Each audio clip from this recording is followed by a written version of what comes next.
I am Jill Bob, and welcome back to another episode of F1 Manager 23 Hardcore Series. Tonight we are going back to what has actually been quite a kind circuit to us over the last few years, Baku, for the Azerbaijan Grand Prix.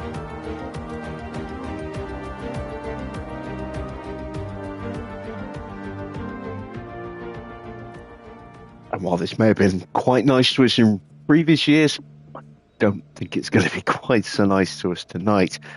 We were supposed to have new rear wings tonight, but the usual with our design centre and our suspension, our simulation, our wind tunnel issues again every season.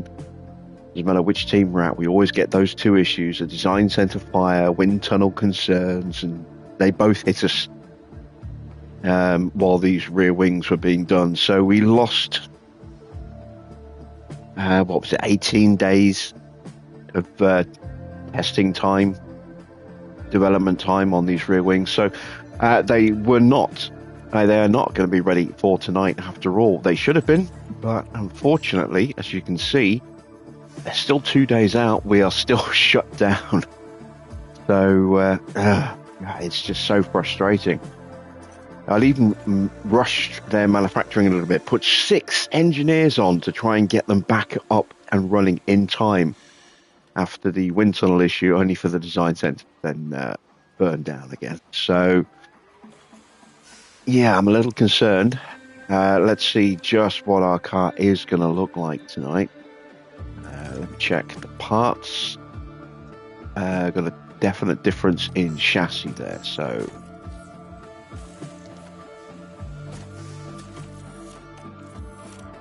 Oh, we only have one of the new chassis. Okay, so we'll install that back onto Ollie's car. So he'll have no spare chassis, which could be a problem. Isaac has had a couple of prangs. He will have the older chassis. It's not worth a massive loss, as you can see. He's only going to lose a tiny bit of speed and acceleration, a little bit of medium and high speed, and barely any difference in engine cooling. So it's not a substantial step down, but yeah, it all adds up.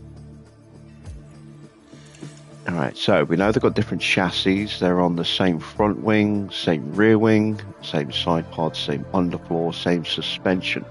What do I actually have in the way of spare parts? A couple of spare front wings, spare rear wings, no spare side pods, but that shouldn't be an issue. 1 spare underfloor, 2 spare suspensions.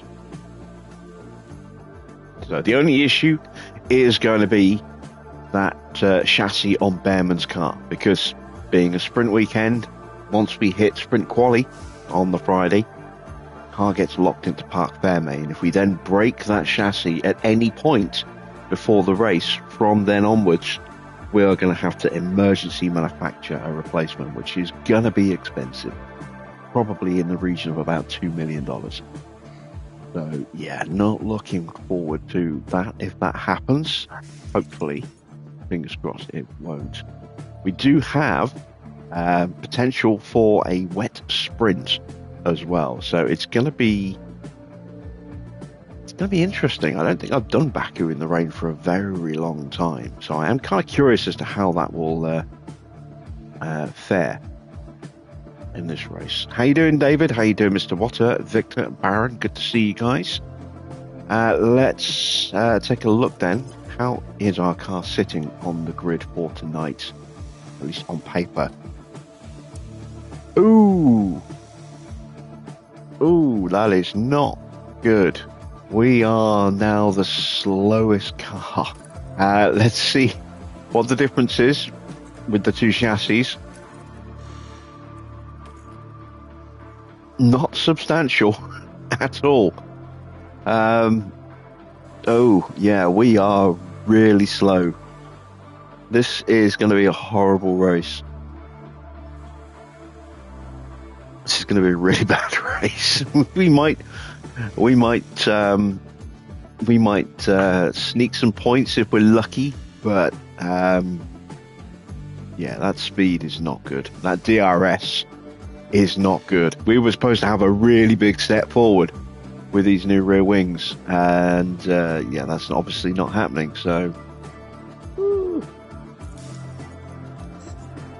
let's be very conservative with our guarantees tonight. Then I will get both cars into Q2 because of some slipstreaming. I don't know, even with slipstreaming, we can get into Q3. I'm not even going to guarantee one. Finish position, 2 in the top 15. Yeah. Fastest lap, I don't think we can get that, even on a full push lap. Finish position streak, 1 in the top 15 for 2 races. We should be able to achieve that. Quali streak, yeah, hopefully we can keep that going. We shall see. How you doing, Adrian? So this is going to be a tricky race. Very tricky race. I've got a little bit of cash. Do I need to get anything else into production? I've got 2 more chassis coming through. No, I've only got 1 more chassis coming through. So I do need to increase the number of chassis. It's 500 grand. I can't afford to do a 4th one. So there we go.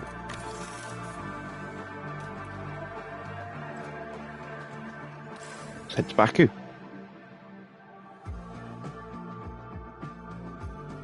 Greetings from Azerbaijan, where we're back in the country's capital. The spectacular Baku city circuit will take drivers right through the city streets, from the narrow roads of the old town to the wide highway alongside the Caspian Sea, where cars will be fighting wheel to wheel this weekend. Drivers will be battling it out on the streets of the Baku city circuit, a real contradiction of a track. From the long main straight, where the less drag the better, to the tight turns where downforce is a necessity. Teams are going to have to work hard to get that balance right. It's not a usual F1 weekend though, with qualifying brought forward to make way for an all-out sprint race, which will decide the grade for the Grand Prix. Okay then, let's get to it.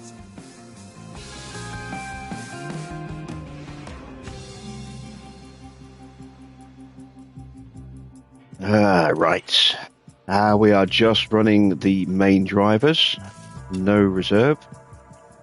Well, we're not running the reserve all season, but we wouldn't anyway. If we were going to have a reserve that would be active this season, we wouldn't run him here because it's a sprint weekend. We always want to make sure that we focus on our main drivers for that.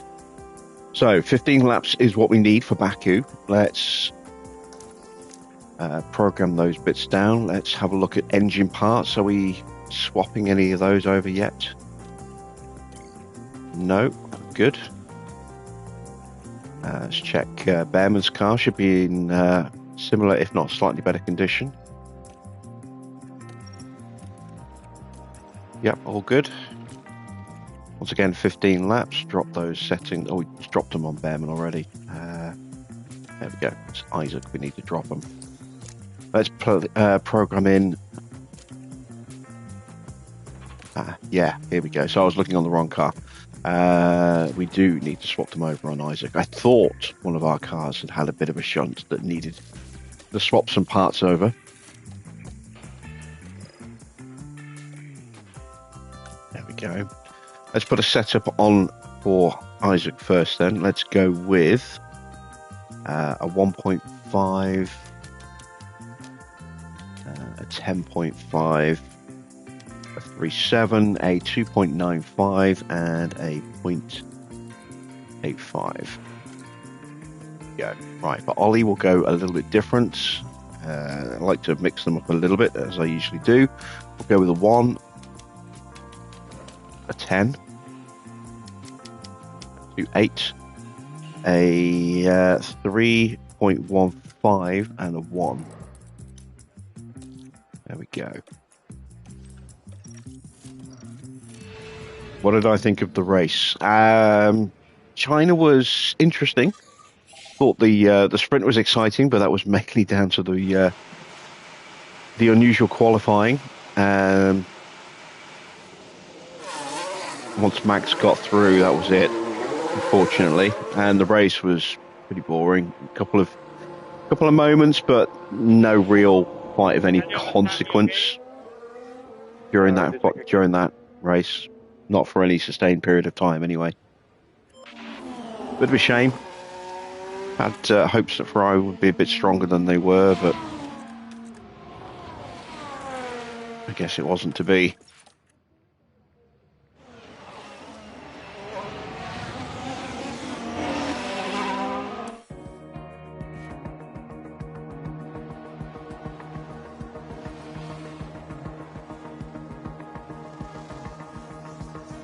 Stroll was an idiot. Yeah, Stroll, once again, I'm putting on full display the only reason that he's still in Formula One is the fact that his father owns the team he drives for. Has absolutely no situational awareness whatsoever. If he was just a regular driver and didn't have a billionaire father, buying the team for him, he wouldn't be in Formula One anymore. He'd have been out of Formula One years ago. It just frustrates me when there are so many talented young drivers itching for an opportunity and they just are never going to get it.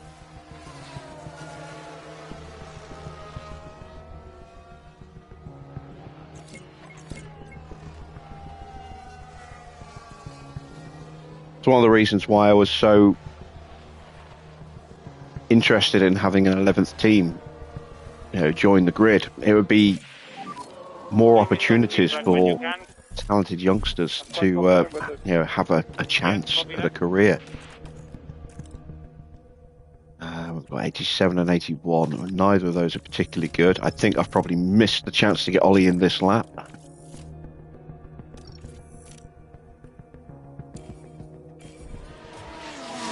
Yeah, he's gone past the pits.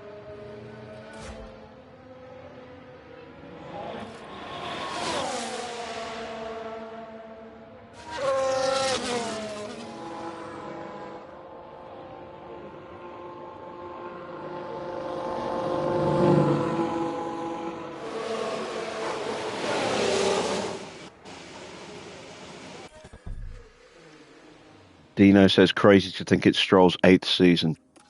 Yeah, well, like I said, I mean, had his surname not been Stroll, he wouldn't be in Formula One anymore. I'm pretty certain of that. Especially in the current financial situation where teams don't really need pay drivers anymore. That kind of era seems to have come to a close. The days of Nicholas Latifi and a young Lance Stroll buying their way onto the grid with huge sponsorship deals seems to be falling by the wayside a little bit. It's still there, but it's nowhere near as prevalent as it used to be, which is a good thing. Now you get onto the grid more for your ability than, the sponsorship money that you're bringing in. I mean, obviously that's still going to play a part, but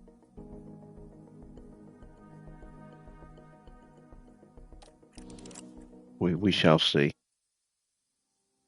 But I think if Aston ever truly want to challenge for the Constructors' title, they're going to have to get rid of Lance. Move him on to their sports car projects. Put him in the Le Mans category or something. Just get him out of the Formula One team. Get in a driver who can actually challenge.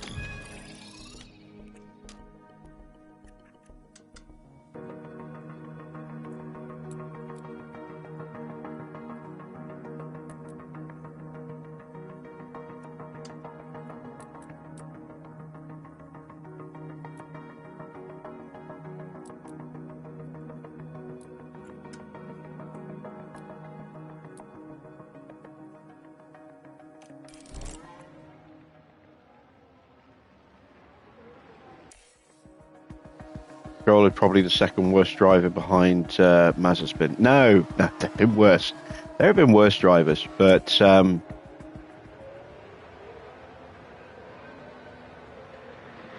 in the current, era of drivers, then he's certainly had his chance and should have been moved on by now, but obviously hasn't been moved on, which is frustrating to see.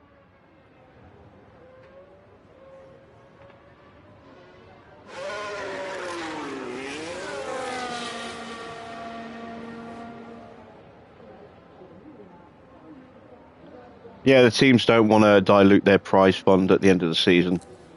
That is no great shocker there.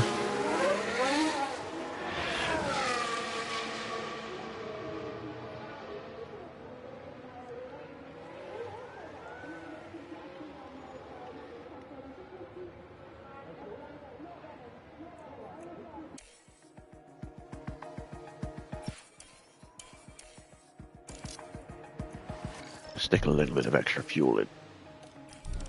Go.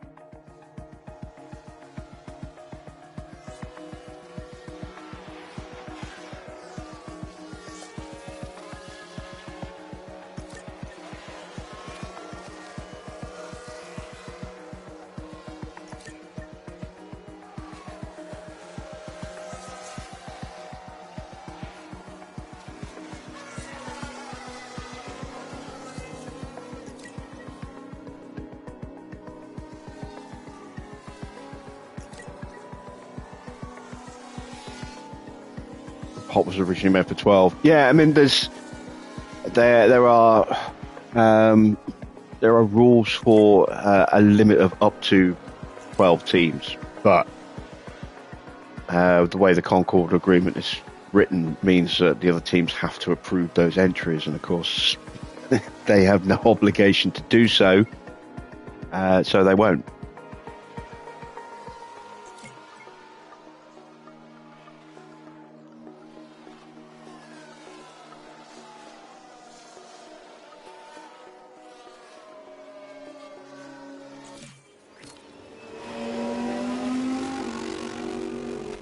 Alright, so we haven't really improved the car with Isaac. That is a shame. Let's call him in.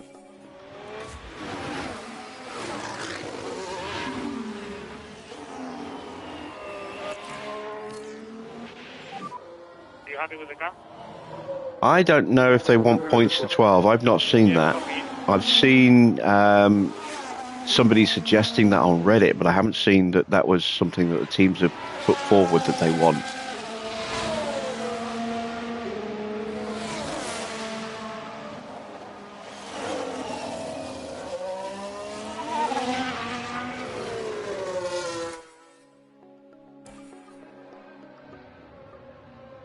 Oh, Behrman has improved. That's not bad. Not bad. Let's call him in.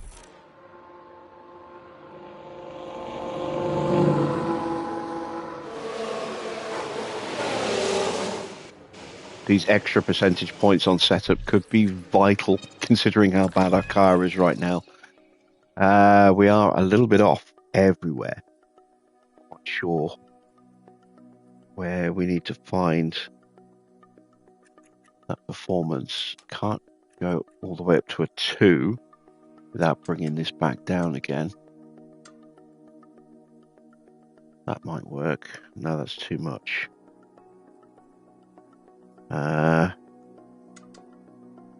That could work.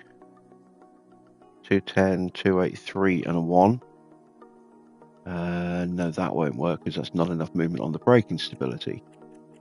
So let's...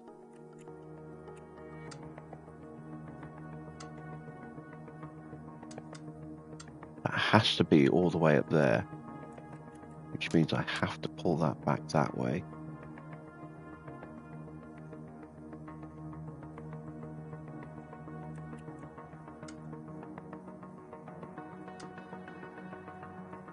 Let's try that.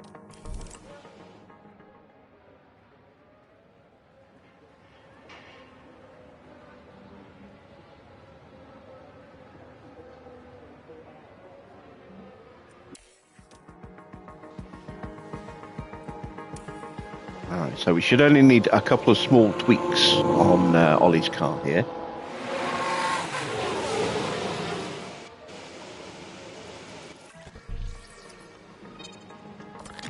So that is going to be a 3.7.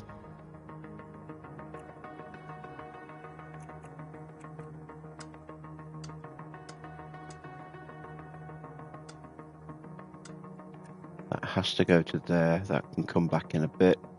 That should be it.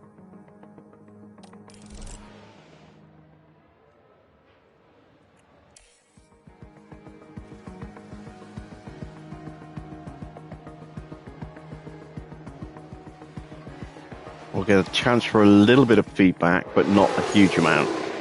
Certainly won't get full feedback. We might get 1 out of 5, maybe 2 out of 5. Don't think we'll get 3.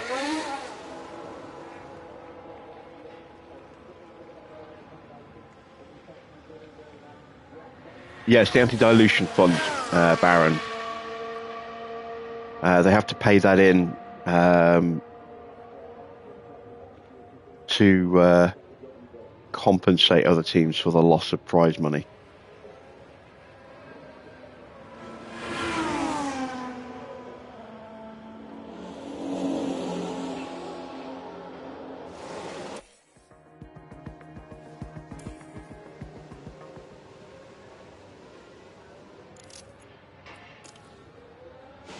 I've got no real issue with that in itself, because if you don't have the finances to pay the anti-dilution fund, you don't have the finances to race in Formula One.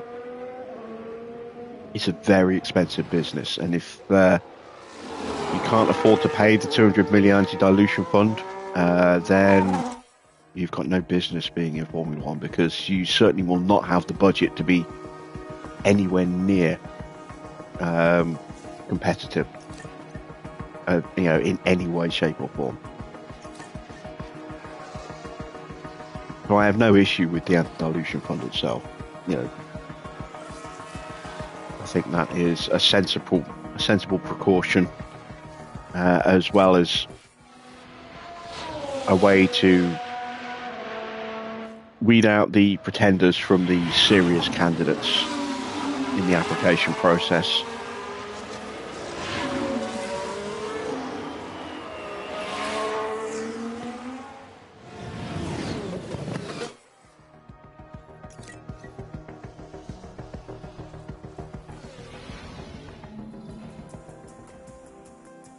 Alright, so we have penalties for Alex Albon and Yuki Tsunoda, as well as Stroll and Schumacher.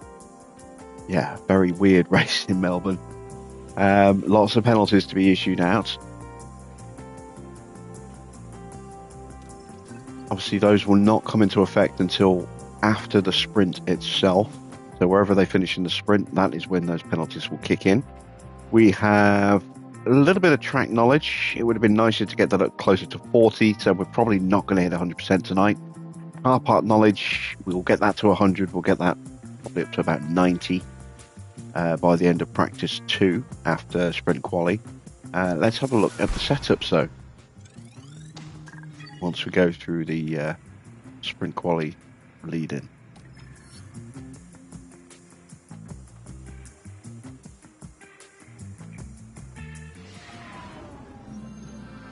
Welcome to qualifying. Let's find out who's got what it takes as we establish the grid for the sprint. Just like normal qualifying, the session this weekend will be divided into Q1, Q2 and Q3, with the best times determining the grid for the sprint. Now, there's been a bit of talk lately about Oscar Piastri. Karun, how's he been doing? They were looking pretty sharp in practice and setting good lap times, so they're probably feeling fairly confident now. But a good practice time doesn't always guarantee a strong qualifying outcome. Hold on tight, because we're getting underway.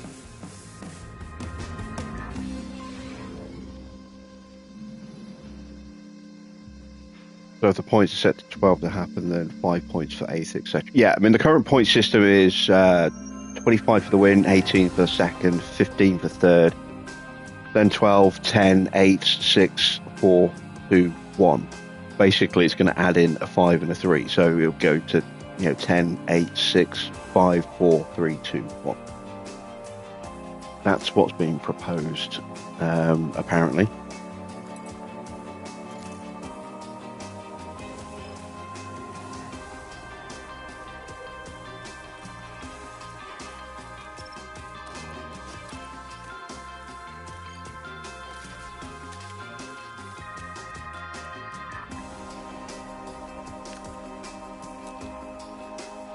Okay, that is not the areas of feedback I was hoping to get. I was hoping to get feedback on the front wing and the traction more than anything else.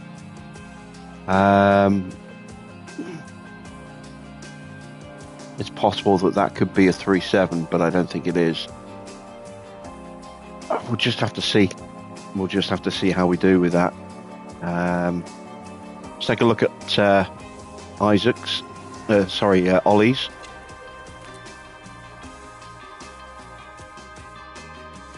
Okay, everything there is looking pretty good. I think that will be a 100% setup. Not sure whether or not to change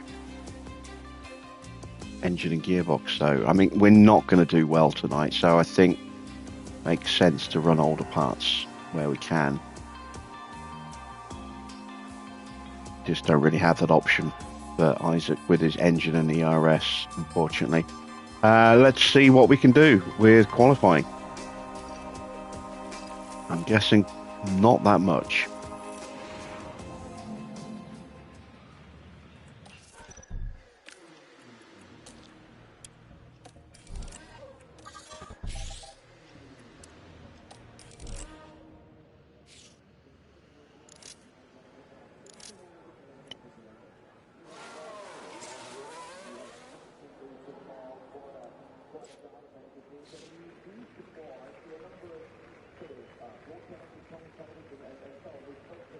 Just going to wait another few seconds before we send them out.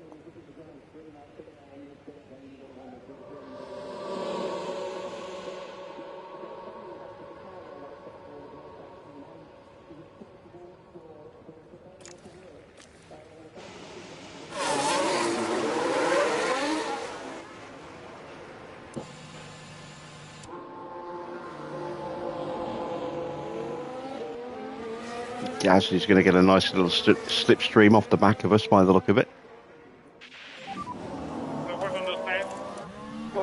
I don't like them being quite so close, so let's move Isaac in front of Ollie. Try and put a bit of a gap between the two cars.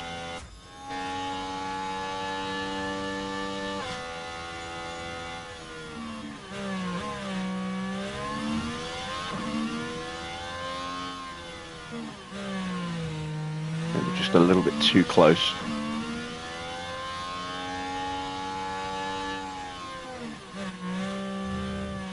Of course, now we run the risk of Gasly hassling and harrying Behrman on his lap, but hopefully he'll be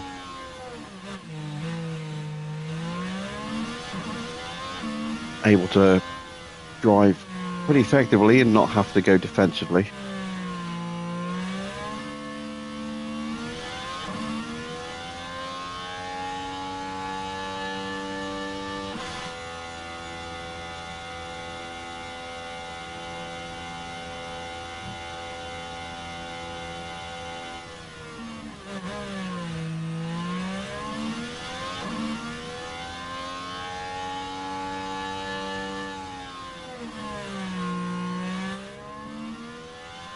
You hate that one-shot qualifying that Lewis and Mercedes did. Well, you would have absolutely hated qualifying in the mid-2010s then, because that was how they qualified. They ran in reverse order based on, I think, championship position, or how they finished in the previous race. Or was it championship? I think it was championship position. This isn't good. Behrman is having to drive defensively.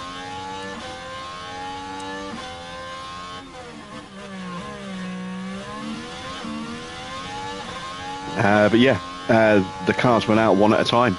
They had the entire track to themselves for a lap. It was pretty boring.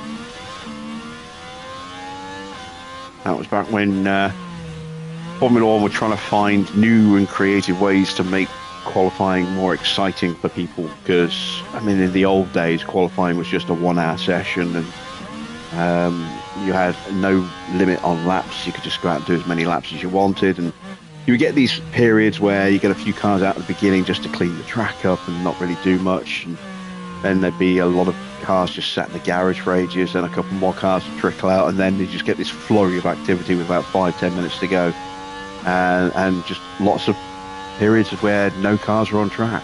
So they I think at one point they set a limit on how many laps they kept the 1 hour, but created a limit to the number of laps that could be run. They also did this weird pre-qualifying pre-race fuel thing in qualifying, where the fuel that you started on, that you ran in qualifying, was how much fuel you started the race with, and this is back in the refueling days. They tried all sorts of different things before they finally settled on what we've got right now with the 3 knockout periods.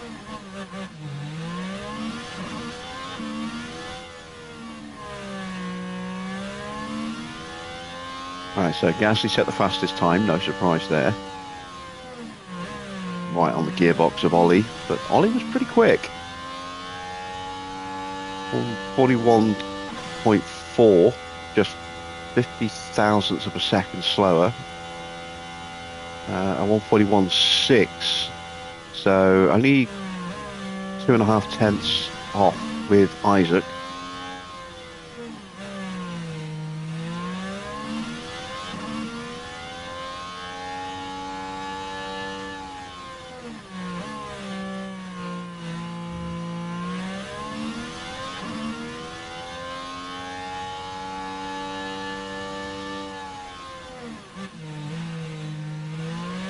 Looks like points to 12th is getting the support it needs to be approved. Cash Up and Haas are in agreement with it so far. Well, of course, the teams that struggle to get points are going to be the ones that are in favour of it.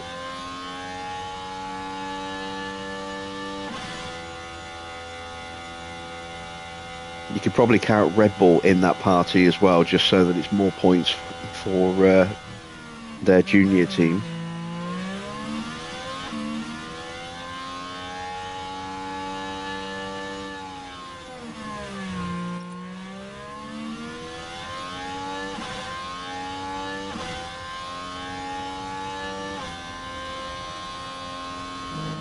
Yeah, I thought it was 12 laps, Dino. I thought it was 12 laps.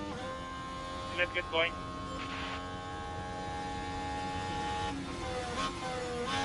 Oh, for God's sake.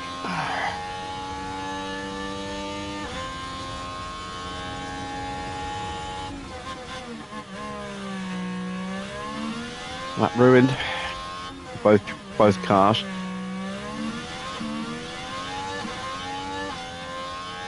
Well, potentially lap ruined. Certainly the first sector ruined.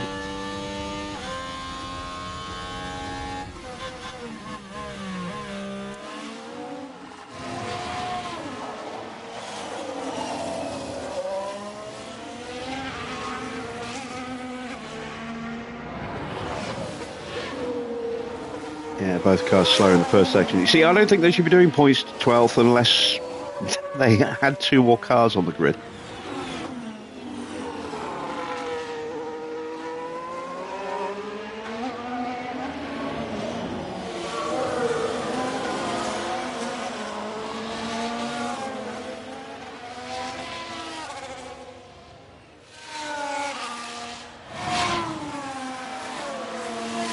And if they're not going to add 2 more cars on the grid, then they should make sure that Red Bull sell their sister team.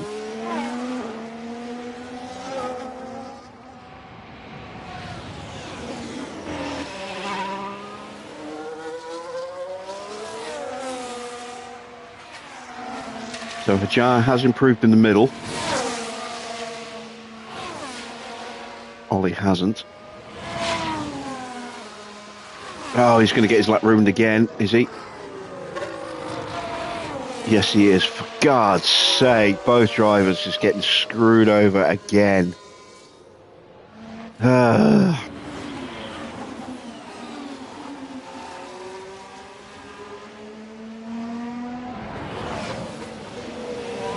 Well, Behrman is probably safe as things are standing at the moment. Don't think Isaac is though.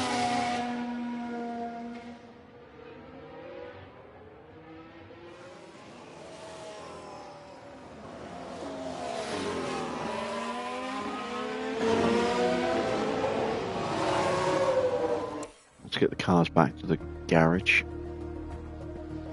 Check on those setups.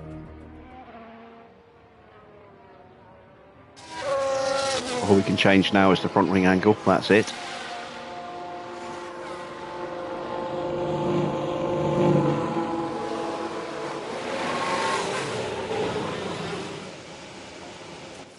I mean, it didn't used to be points for the top 10. It used to be points for the top 6. Then it went to points for the top 8, and then eventually points for the top 10.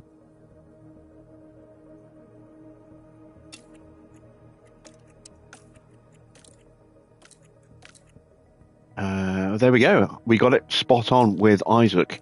Did we get it spot on with Ollie?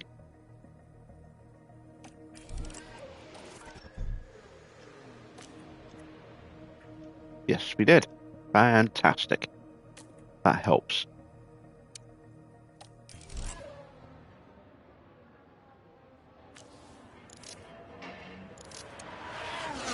I mean, when I was watching Formula One as a kid, it was 9 points for a win, and then they made it 10 points for a win. 6, 4, 2, 1. No. 10. It was 9, 6, 4, 3, 2, 1, I think. Yeah, I think it was 9, 6, 4, 3, 2, 1. Then 9 became 10, and it still was 6 for a second. Then when they went to 8 points, it was 10, 8, 6, 4, 3, 2, 1. 10, 8, 6, 5, 4, 3, 2, 1. And then they moved to the 25 point system.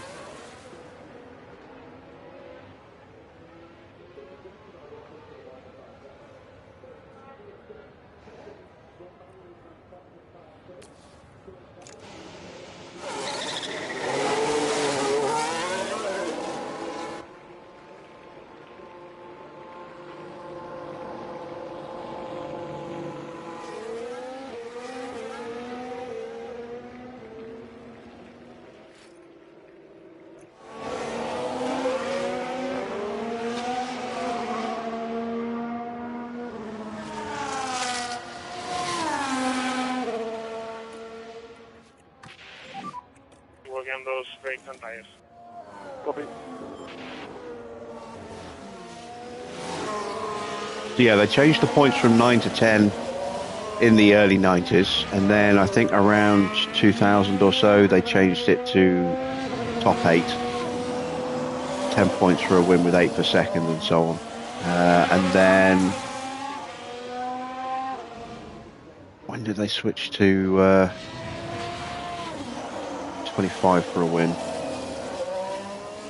It's got to be, I think,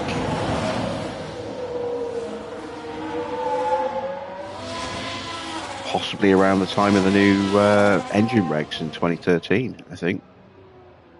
Mid 2010s.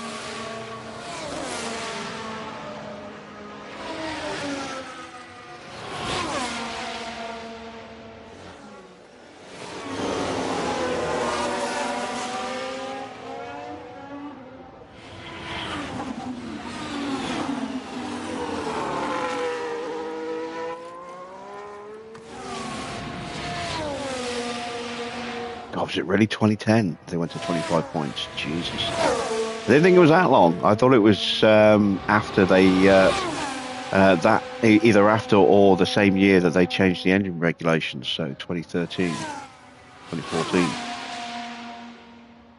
Didn't realise it was all the way back in 2010.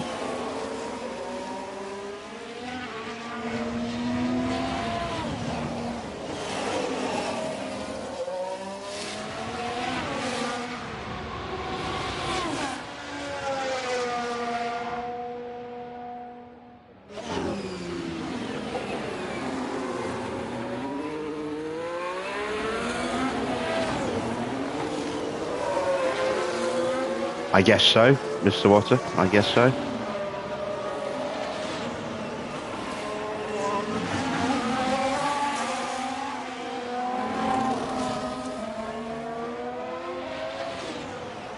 Yeah, I remember it being 10 points for a win in the early 90s because I remember it was 10 points for a win when Senna and Mansell were winning in the 91-92 seasons.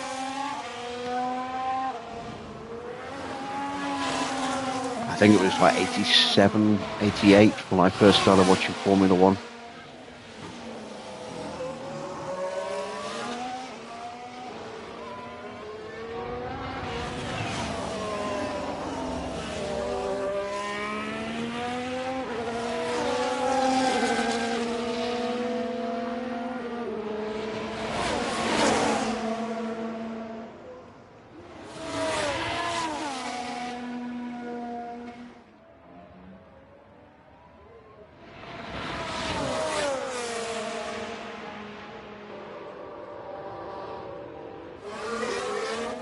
So Hajar might not get through here.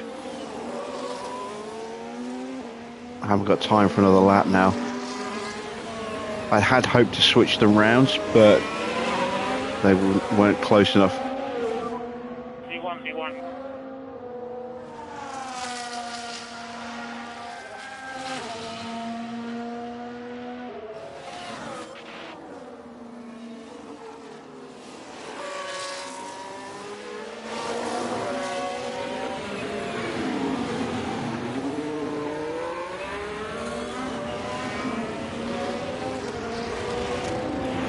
A lot of cars about to set and 2 flying lap attempts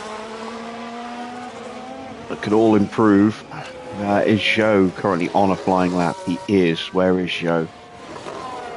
He's got a lot of traffic to fight through, so he might not improve here. Look at all the cars on outlaps in front of him.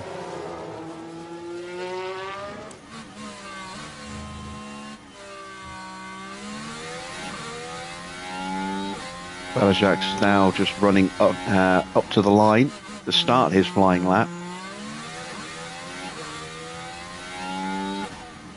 Don't think Jar's going to make it through.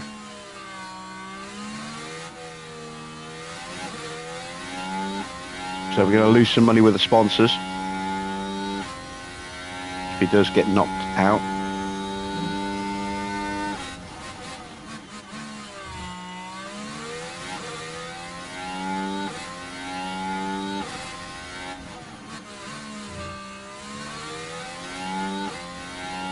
Right, so if that is an AlphaTauri on a flying lap, then this is going to knock us out because Joe's going to get a mighty slipstream. Who's slowing into the pits? Oh, that's our 2 drivers. So we screwed over... Yeah, there we go, we're out. We screwed over the... Schumacher. It was Schumacher we screwed over a little bit there. Where is Mick? Where is Mick? Oh, yeah, Mick's there at the start of his flying lap. So Mick might be in real trouble here.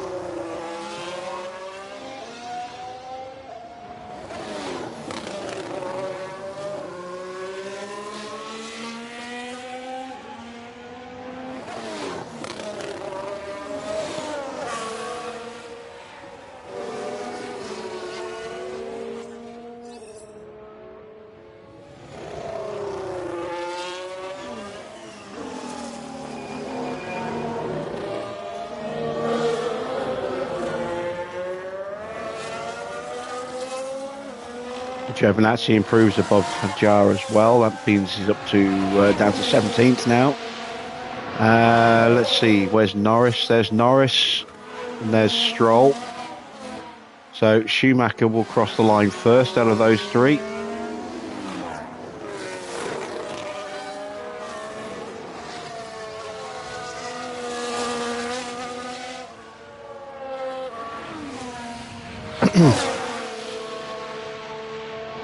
Yeah, there was this thing where you could drop the 5. You could drop 5 results. So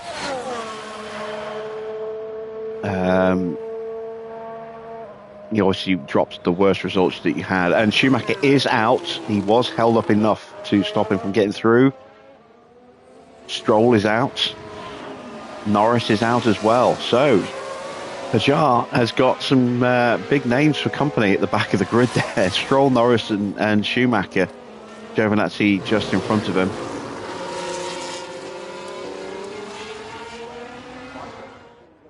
So you could basically just cherry pick your best results. So if you had a couple of retirements, then as long as you had enough good results, you could kind of just get rid of those retirements. It kind of made sense because the difference in car reliability back then to what it is now is night and day. Cars would fail to finish a lot. And the difference in quality of parts between the number one car and the number two car in the same team.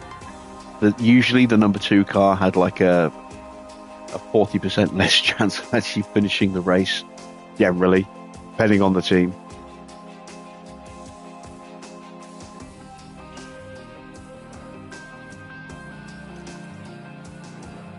It was a crazy time.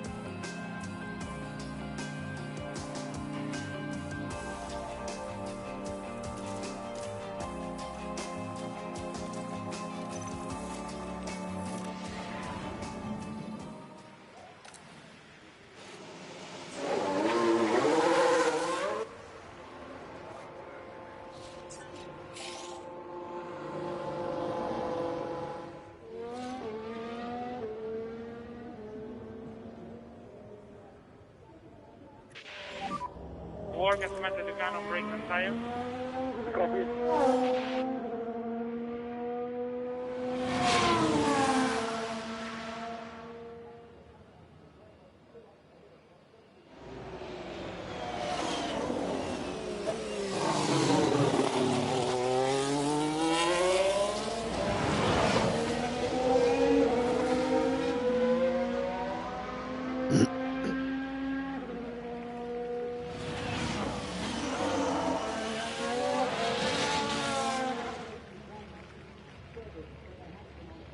Yeah, there have been all sorts of weird point systems in place over the years.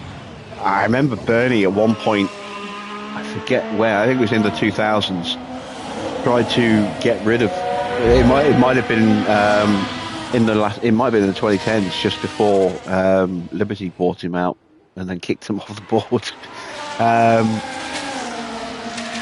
He had all these interesting, and I say interesting with air quotes, ideas to shake up the races a bit.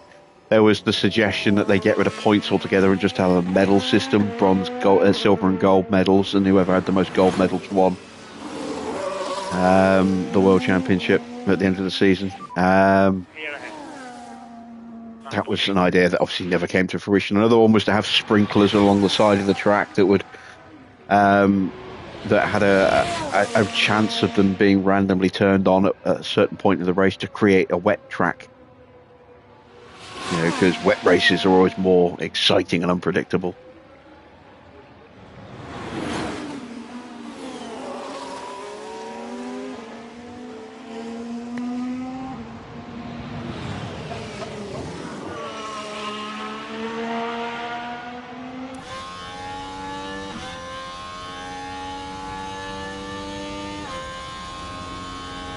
And it's ironic, kind of the medal thing has kind of come in with the sprints. The winner of the sprint gets a medal now, but obviously they get points as well. But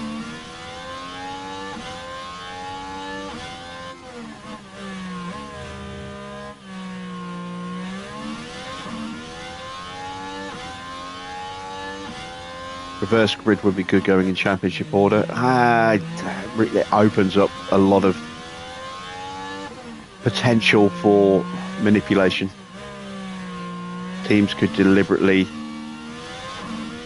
have a bad race so that they don't earn quite so many points at a circuit that doesn't really suit them so much, knowing that the next race is a circuit that should suit them really well, and then try and move up a little bit in the in the starting order. Yeah, it's just teams will try and find any way to exploit the rules to their advantage, and I don't like the idea of a reverse grid based on standings. Likewise, for the same reason, a reverse grid for previous race results just leaves you open to teams just deliberately retiring a car so that you know, very early, so that you end up starting the next race on pole.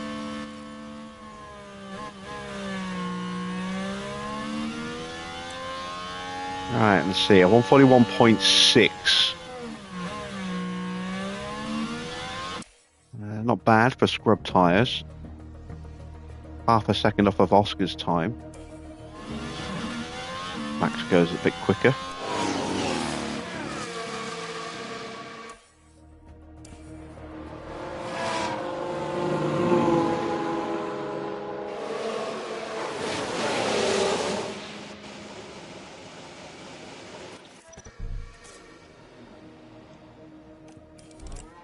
Now we just have to pick our moment.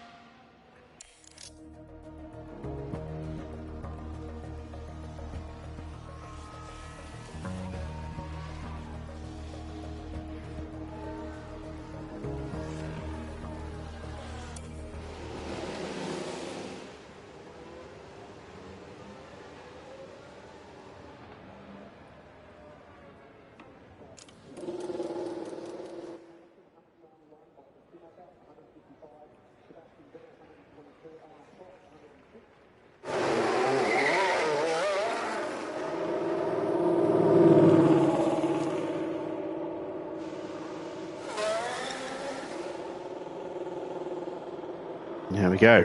Moment picked. Leclerc's going out behind Piastri. We're going out behind Leclerc. Hopefully we can stay with him. Work on those brakes. Copy.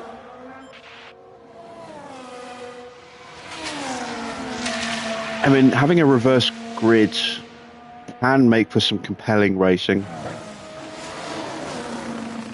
I mean, Suzuka in... what year was it? Was it 2006?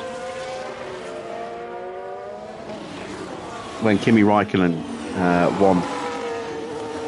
I think it was 2006. It was 2005 or 2006. I think it was 2006. That was an incredible race. Oh, we're getting pulled over. Damn it. And now we're going to give Maloney a slipstream. Is it Maloney or is it Porsche? It's Porsche.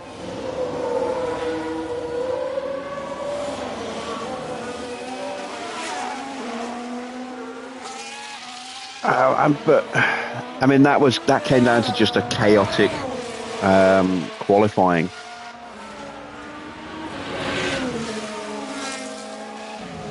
You know, I don't want there to be artificial manipulation. It's why I stopped watching touring cars in the end of the 90s, because I mean, I loved it in the 90s. You know, British touring cars was fantastic to watch, and then they started doing, you know,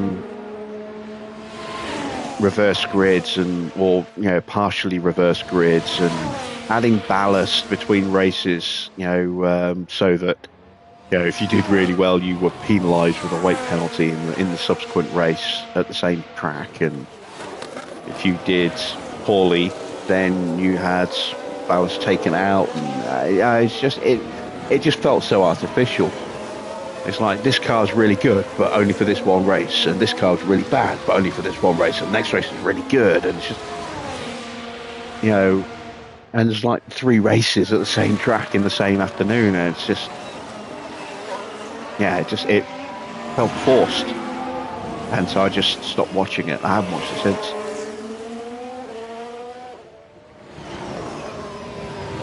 Also, the number of manufacturers went down to like 3 as well, which didn't help at one point. I'm not sure even who's in it anymore, but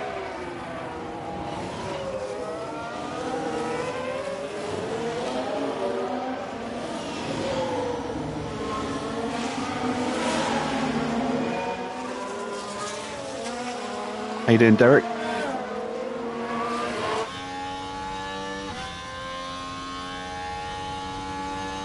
Behrman is improving, but I don't think he's close enough to get the full benefit of a slipstream here.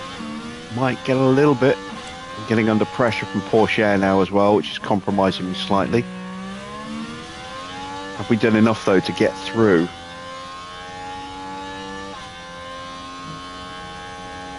Oh yeah, how did it go at Vegas? If it's D-Day for you today, that means you're doing Abu Dhabi, right? How did it go for you at Vegas, Anthony? 10th. Oh, you got a point.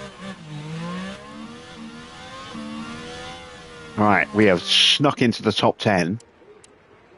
Can we stay there? Yuki is on a lap. Someone just improved. I think Maloney just improved. We're down to 10th. Ocon is out. Russell's just starting a lap. Magnussen's coming up to the end. Belajac's just starting a lap. There's Yuki. So,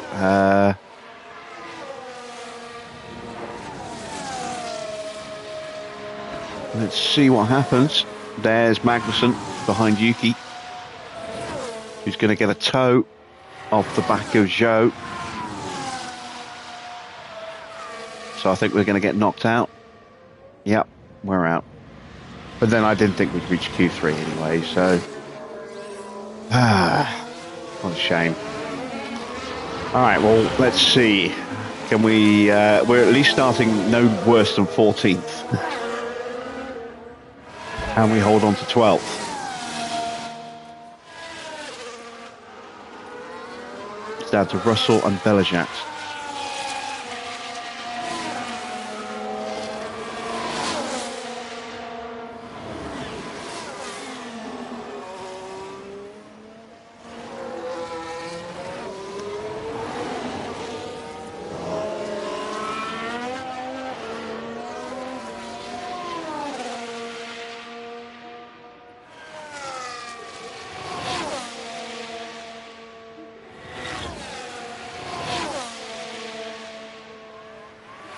Success ballast is no longer used. It's been replaced by high reducers allowance. Race 3 still has the reverse grid. Yeah, I mean, like I said, I stopped watching BTCC a long time ago. We have successfully held on to 12. Fantastic. That's a good starting point for the sprint. I can understand it in feeder formula, but not the main event. The main event should just be pure competition. And it's already a little bit with things like DRS and push to pass and stuff with battery usage. Again, I can kind of understand the battery usage. It's not limited to just certain areas. You can use the battery anywhere you want on the track. Obviously, you have a limit to how much you can use before you drained it and have to recharge it. But DRS was always seen as a temporary thing, and we're now 13 years into the DRS era. And it still has no signs of going away, unfortunately. Maybe with the new active aero rules, it can be dialed back a bit coming in 2026 if they can get those rules working properly. Let's see, Max takes pole position from Théo Pourchaire, Sainz in third, Leclerc fourth, ahead of Magnussen. Piastri down in 6th place. Zhou, Tsunoda with a penalty for the main race. Then Gasly, Maloney, Albon, again penalty for the main race, not the sprint. And then penalties for Stroll and Schumacher for the main race as well. All right, second practice and rain before a potentially wet sprint race. Which could make things interesting. At least we've got the setups nailed. Question is it going to be too wet for us to actually run for the whole session? I think it might be, which is a shame. I would like to have spent the whole session on track, get that track knowledge all the way up. I don't think that's going to happen now.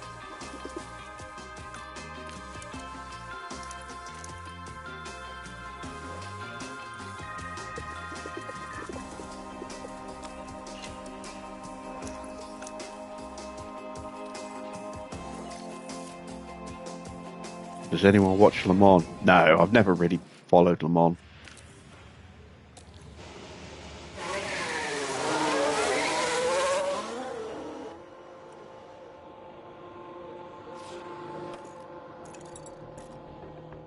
Right, it's not going to be that bad, the rain. And not for that long either. 20 minutes. I can cope with 20 minutes on these tyres at that kind of water level. So that's not looking like particularly moderate rain. That looks like light rain, which means we're probably likely to get much more rain than that in the sprint.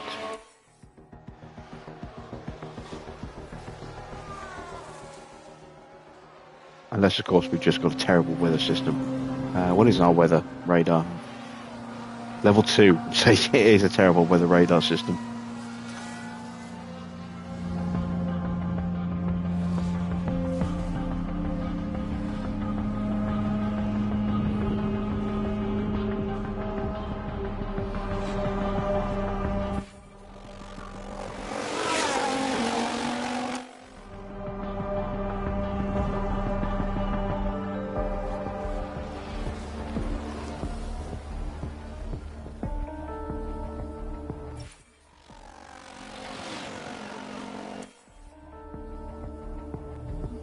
Hopefully our boys can tough it out without banging the car.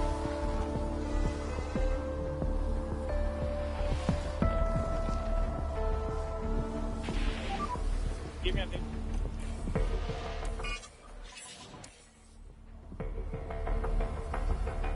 They need that time on track to be unbroken.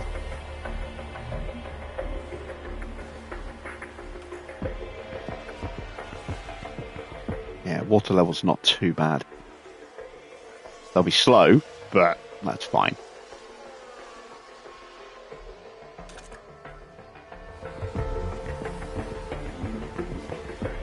You reckon you need to finish 7th in Abu Dhabi?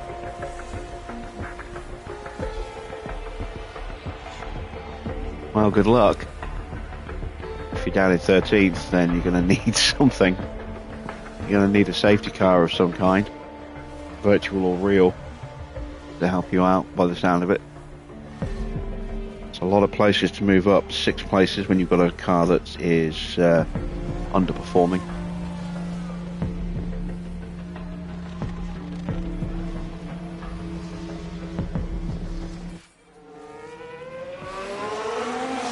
There we go, rain is done.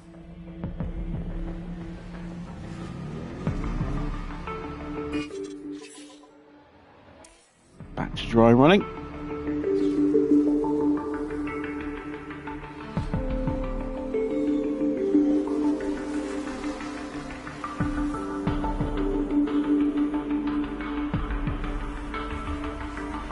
And let us see if we can actually achieve anything of note this weekend.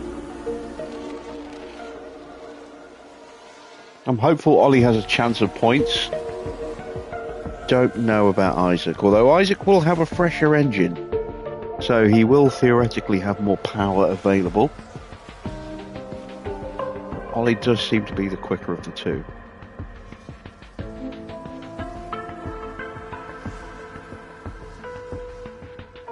At least in terms of ability at this particular circuit.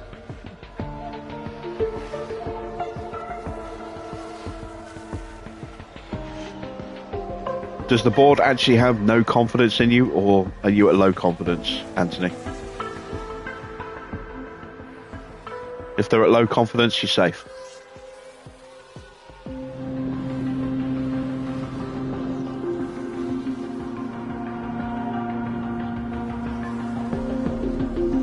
And have you breached the cost cap? Because...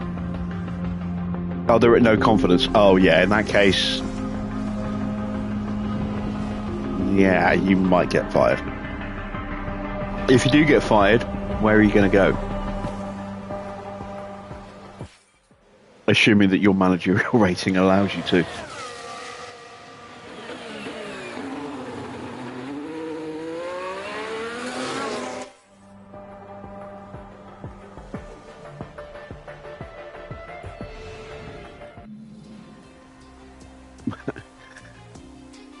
thought you were at McLaren. If they fire you, what are you gonna start again? Fair enough. All right, so we have a 97% and a 95% starting confidence level. Isaac is in the very high confidence. Looks like Oscar has literally just inside the very high confidence bracket, right up to the line, just over it. We're back, and the action is set to get even better today as the drivers go racing in the sprint. Of course, this is the first sprint of the season, adding an extra challenge for the drivers and their teams. But as ever, in Formula One, an extra challenge is an extra opportunity. Points go to the top finishers in the sprint, and with no mandatory pit stops, it's all about the racing on the track. So let's see then how the teams tackle today's sprint, here in Baku.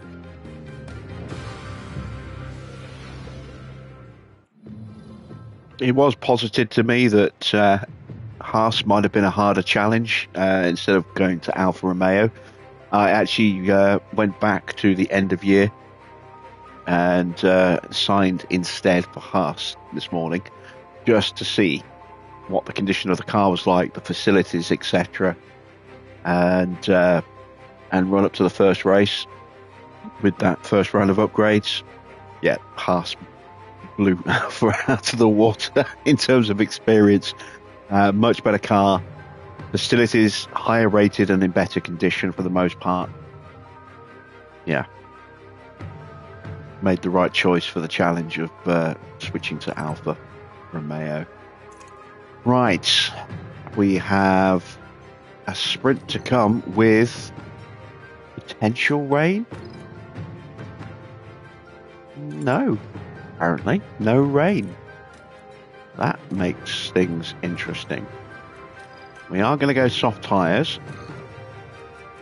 You've seen me look after the tyres and then attack later on this track in previous seasons. We're going to do exactly the same again tonight. See if we can pull off some nice positional gains. I'm going to put in one extra lap of fuel.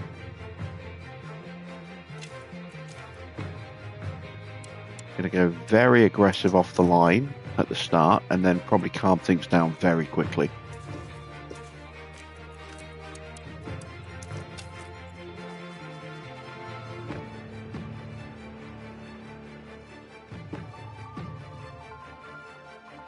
Three more portions. I'm guessing you mean positions.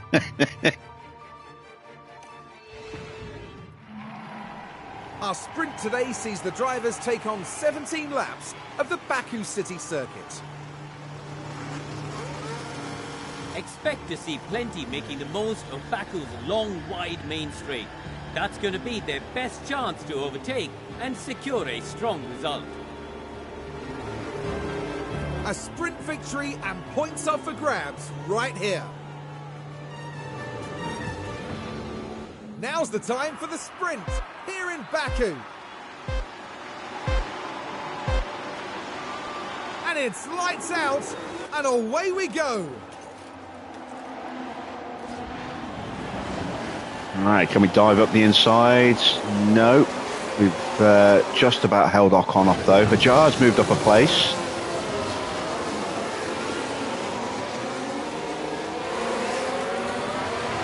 Behrman's got two cars on hard tyres in front of him, so we've got an opportunity up the inside here. If he's brave, he's very brave, and he gets them both. Good lad. 10th place now for Behrman. Oscar started on hard tyres. Odd decision. Isaac now up to 15th. Going after Russell. Is he going to be brave up the inside? He is.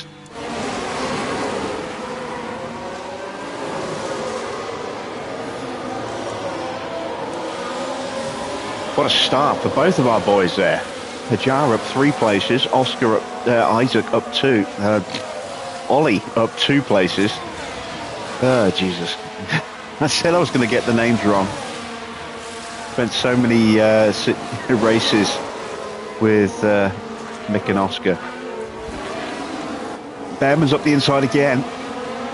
That's a point.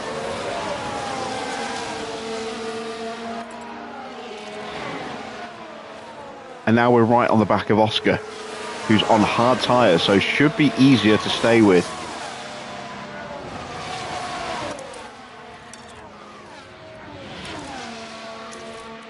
Let's try just calm it down for a lap.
It's Isaac that I'm a little concerned about, making sure he doesn't drop off the back of Ocon.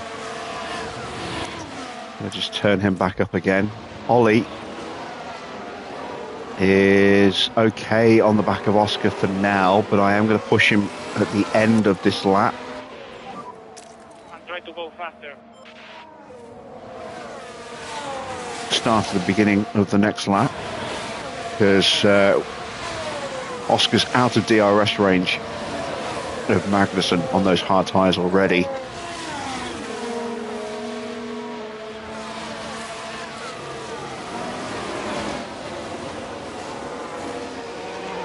So we have an opportunity here. And hopefully we can get in front of Ocon here. Oh, we've got a VSC. And it looks as though there's been an incident for Lance Stroll. Stroll has crashed. What a surprise!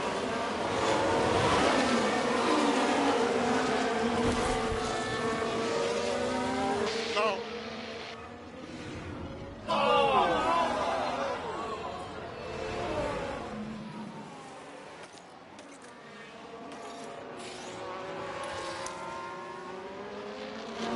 All right, chance to calm the tyres down, refill the batteries. Going to keep the fuel burn high though, because we're going to pick up a lot of spare fuel.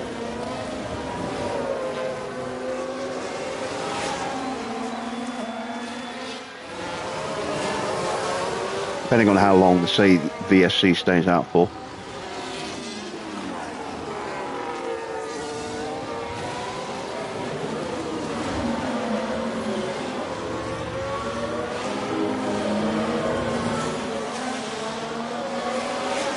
What tyres is Magnussen on? Magnussen's on mediums. If we can get past Piastri quickly on the restart and get onto Magnussen, we've got a chance to get onto Zhou and Leclerc. Let's have a look at Isaac, sorry. So Isaac has mediums in front, then two hard tyre runners. So should be able to get past those guys. Albon in 11th is on hards. Yeah, and then there's a gap to Gasly. Might be tricky to catch up to Gasly, but we'll try. Even if we finish in 11th place, that would be excellent, because with some cars having penalties, that will certainly improve us a little bit for the main race, increase our chances of maybe picking up a point. We're going to do better in the sprint than we are in the race because of tyres. We're going to be able to look after our tyres in this and then, you know, launch attacks without fear of pit stop. or having built up a bit of a tread advantage, not going to have the same opportunity in the race when cars can come in and pit whenever they want to without it being a massive burden. I mean, this obviously you never want to pit in a sprint.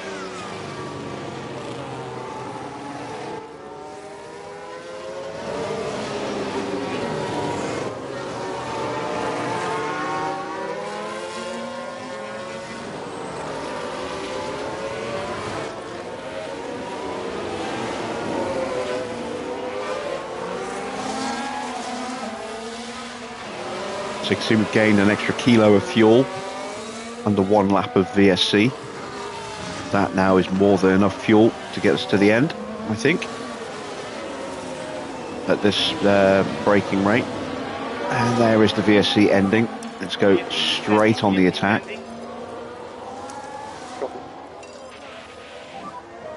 think we need to start getting a little bit quicker. So let's pick up the pace.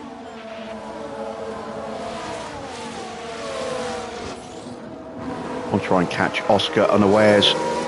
Well, not so much unawares, but before he has a chance to respond and start pushing onto Magnussen. DRS is automatically active because it was a VSC, not a full safety.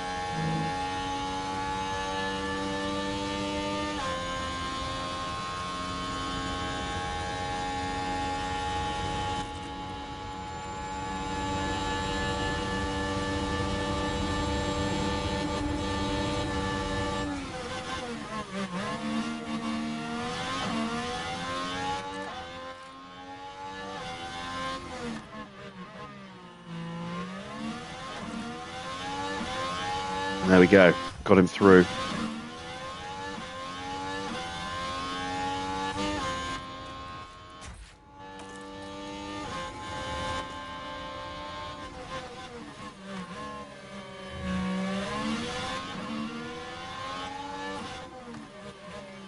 Try and keep finding a chance to throw it at the inside somewhere if we can.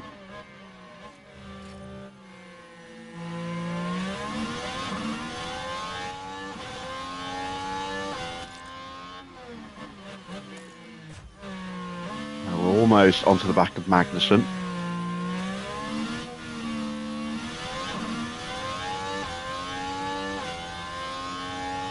And once we get past Magnussen, we should be just a hop, skip and a jump away from getting onto Zhou and Leclerc, and then we should be able to stay with them. Need Isaac to get through here though. Past one of these two.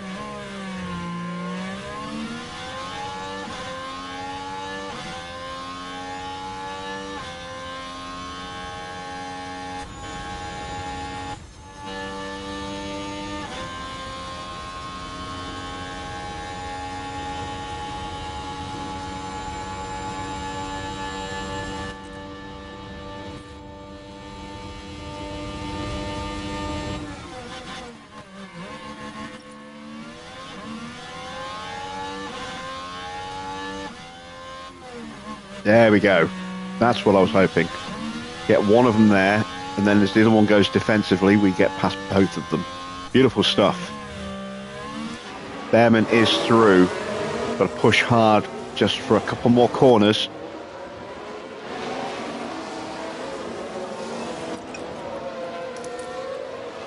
Calm down Isaac a little bit here.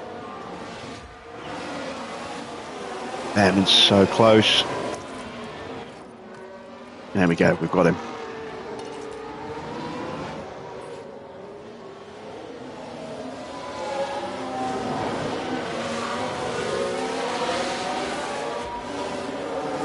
We are slowly closing on Yuki, who's on mediums, and then it's Oscar in ninth on hards. So again, there's a chance for Isaac to move up a little bit that way. Try to pick up a bit more pace. Okay, we need to push a bit more. Come on, stay in range, please stay in range, please stay in range.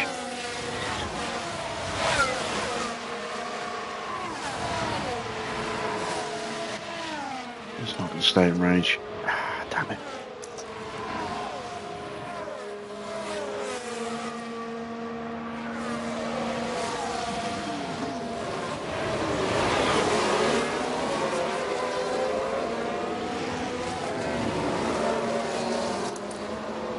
Right, we're going to get overtaken.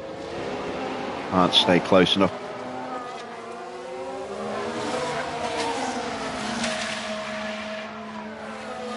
But that's okay.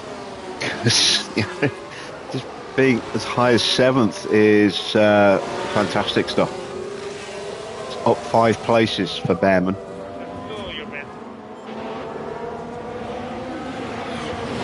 Hajar struggling as well a little bit, just without DRS, without the slipstream. He is vulnerable.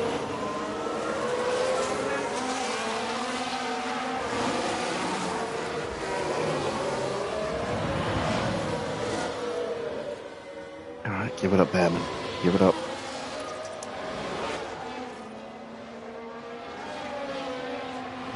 There we go. And he's still going. He's still going side by side. Give up the position. Let him through. I want the DRS.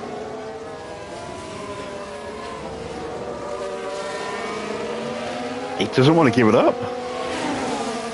There we go. Finally tucks in. Gasly's charging his way through.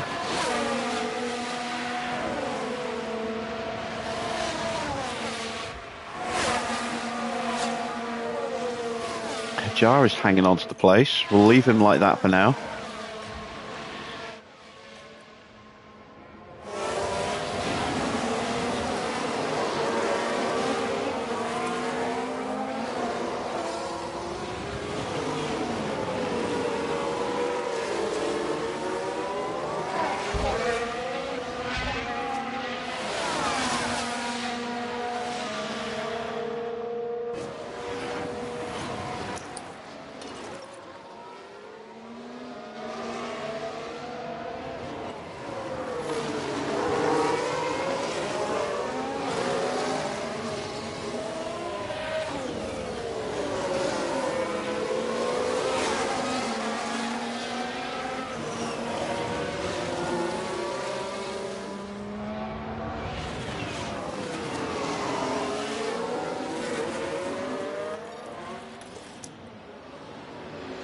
And again, he's going side by side all the way through here. This is dangerous now because with Gasly right behind as well, also on softs. We could lose 2 places very quickly if we're not careful here.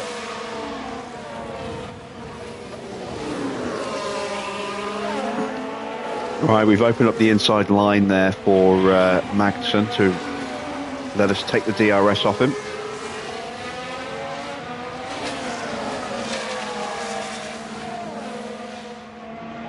Very close. And we've given away the DRS. And now we've got 3 cars right behind us.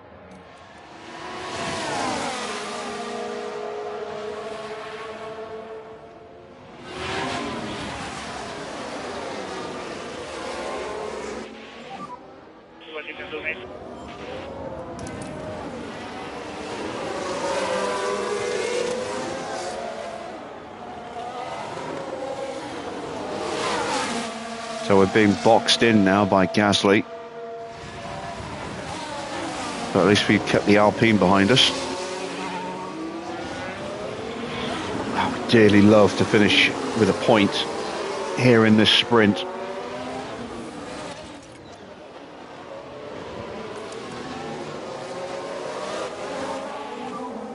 I'm trying to go faster. Copy.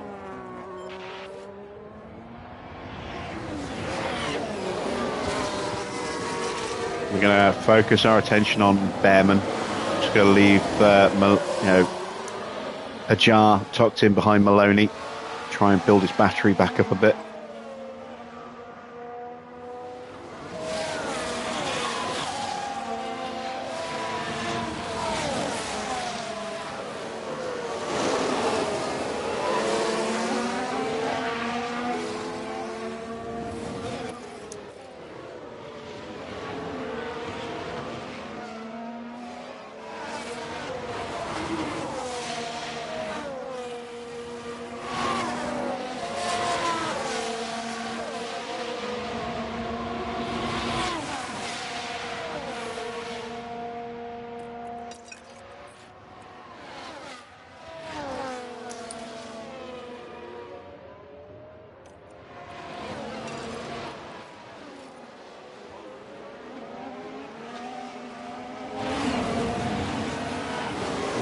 I get the feeling we just lost the DRS again.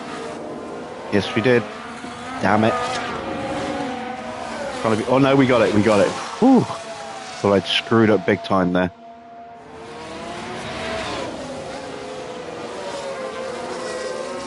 Just get a little bit closer.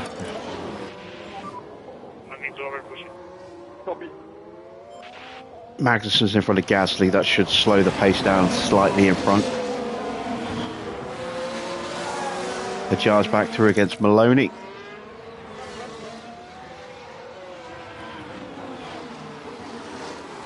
We are not keeping up. Even with our tyres being pushed slightly. So instead of pushing the tyres, we'll push the battery.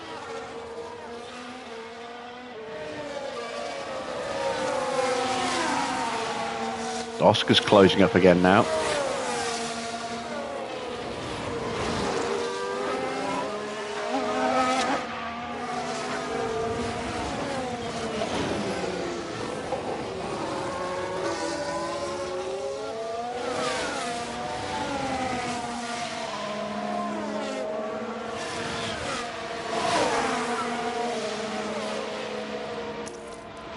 Here we go. I'm happy to settle for 11th with Isaac as well. That's up 6 places from where he started.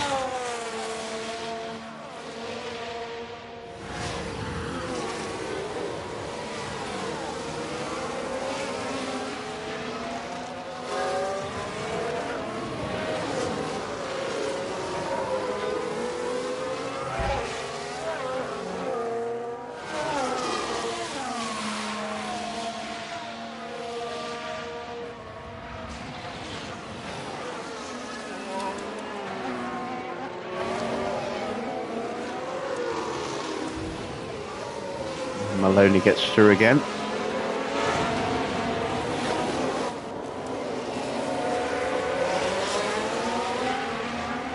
Hinton Cloud.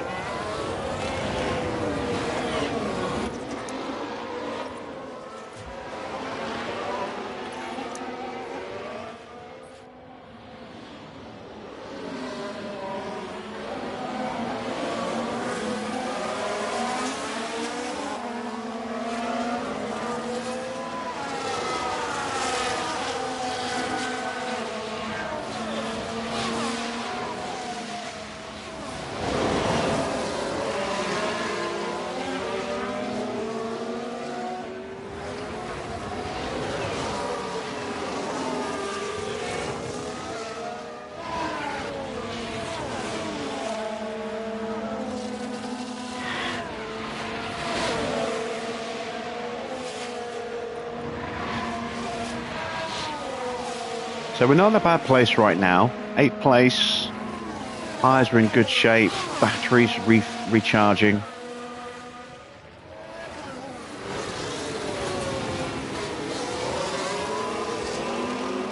Jar sitting nicely here in 12th at the moment.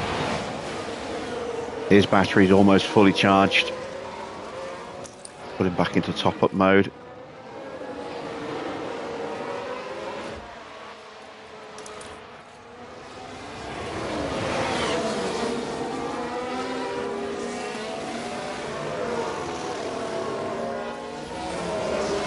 And we do get the move done. And I'm going to try and sprint away on this lap with a nearly full battery.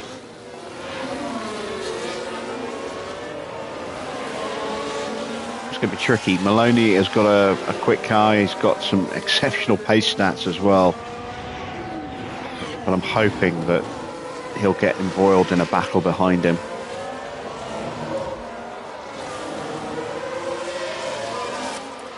We're having to drive a little bit defensively because of Yuki. We'll just have a little bit of tyre.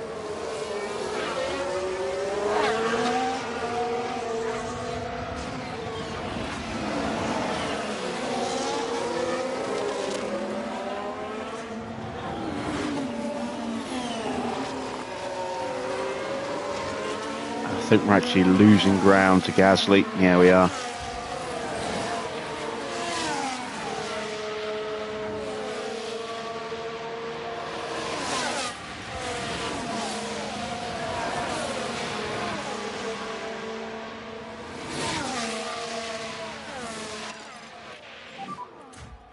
pick up the pace. Copy. 5 laps to go. Probably start to really push these tyres a bit.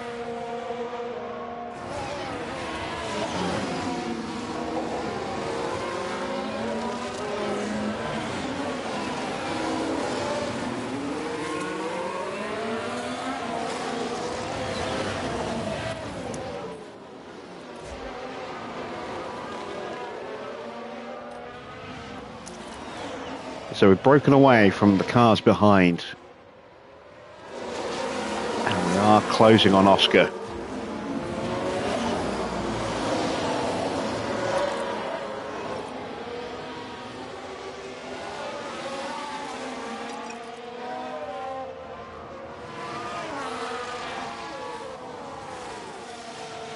If I can get past these two easily, with a full battery, there is a chance that I might be able to hunt down Sainz. A little bit of a slim chance though. Okay, we need to push a bit more. Copy.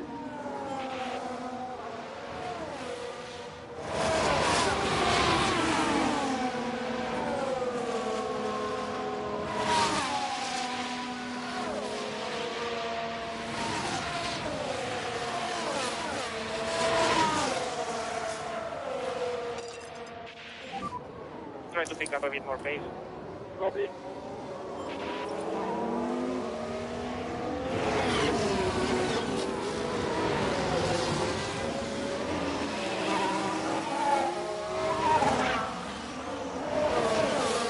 Ah, we lost the DRS this time. That's annoying. Alright. Well, let's get this battery fully charged. And then we'll pounce, hopefully, in a lap or two's time. I'd like 7th place. I'd love 6th. But Gas is actually closing in on Sainz, so this could be interesting. And Oscar has suddenly pushed all the way up as well.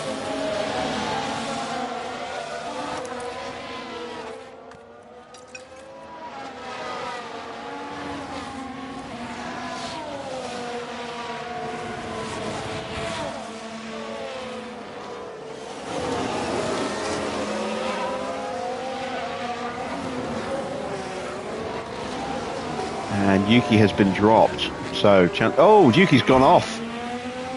That is another VSC.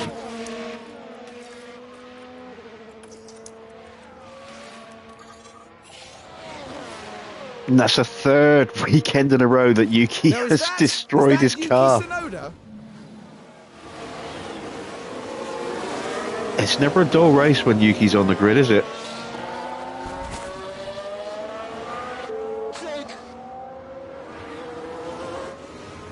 No, it's pronounced sake. The team glued to the monitors and watching their hopes crumble away. Japanese, you should know that.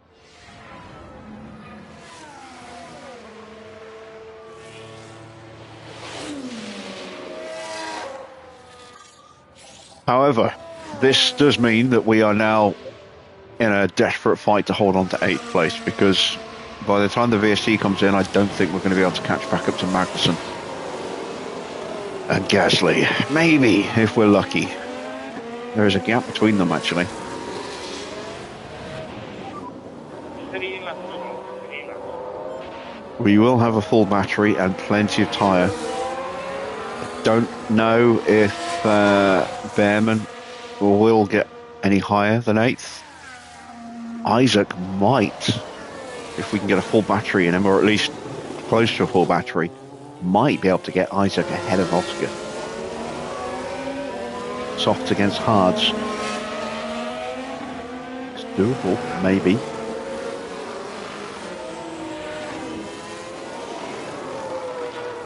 I think I can probably get in front of Magnussen, but I think that might be as far as I can go.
saw the lap counter change then, and I just thought for a second that was the end of the VSC, and it's not.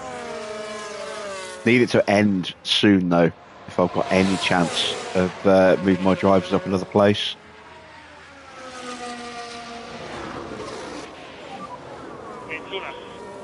Copy.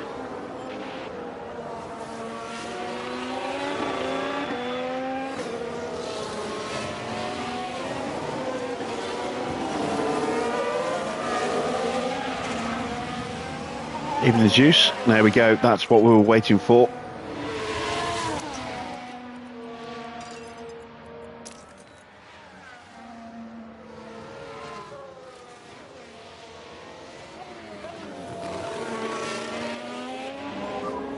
You're ready.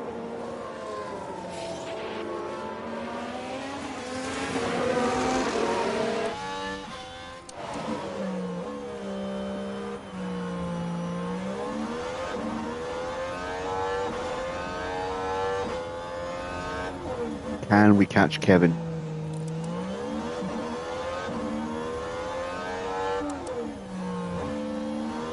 Haven't been able to do our usual exploits with the tyres here, given that we've had 2 VSCs.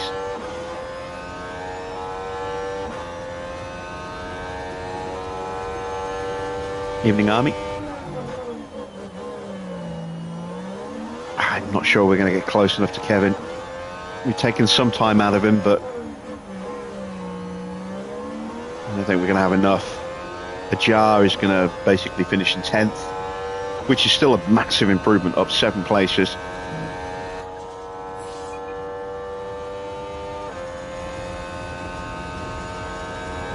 Behrman's only up 4 now, but he is in the points, just.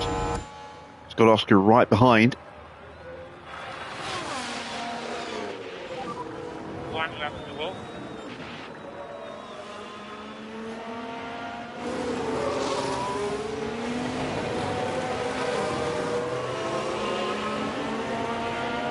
Can I hold back the world champion?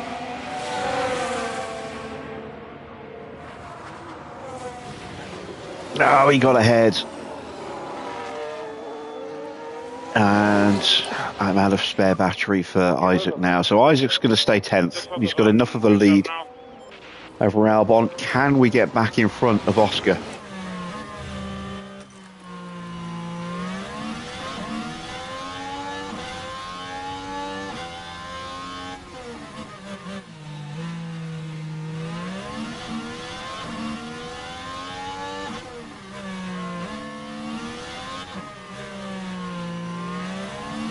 This is our last real opportunity.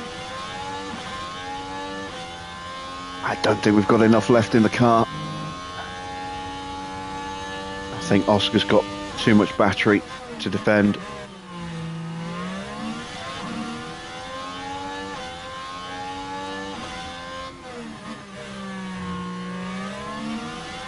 It's going to be a straight drag race to the line, and I don't think we'll get the position.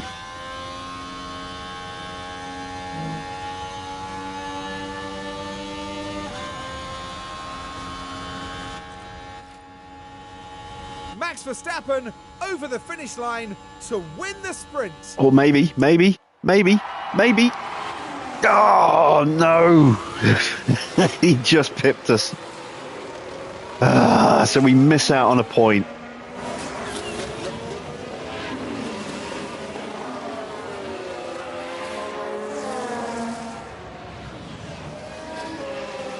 Anthony got a point now, finished in 10th.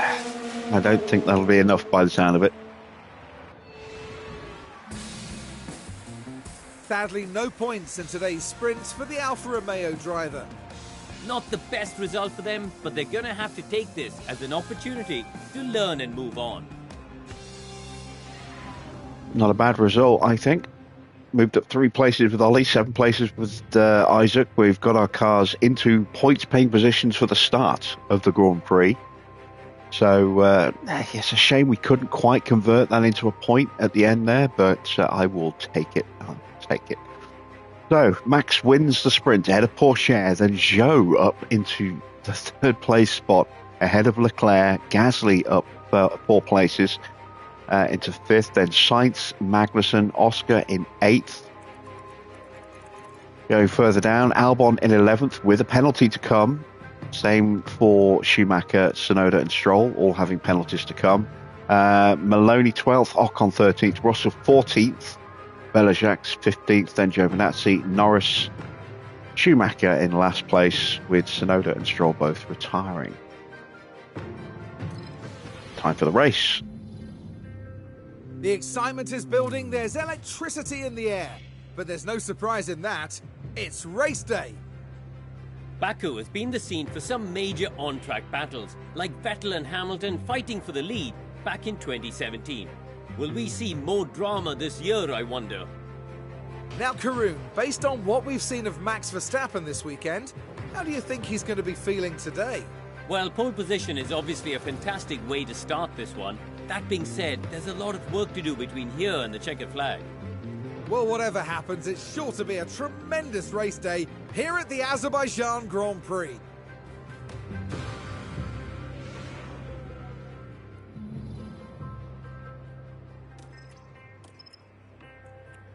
So we're going to go mediums to softs. We're going to push the mediums pretty hard. Going to look to stop around about lap 24 and lap 25.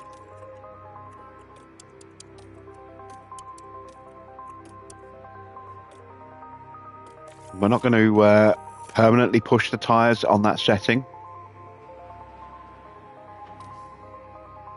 but I'm just going to program it in that way. I'm going to throw in 2 extra laps of fuel. I'm going to go semi-aggressive off the line. Not letting the drivers fight each other. We're going to keep Isaac behind Ollie, I think. At least to start with.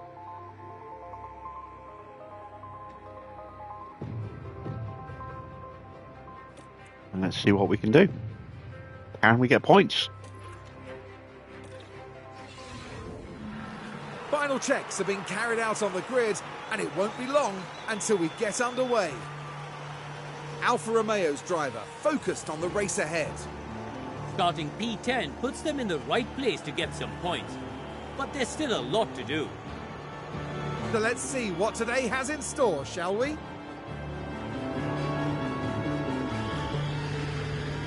Here we go, with the Azerbaijan Grand Prix.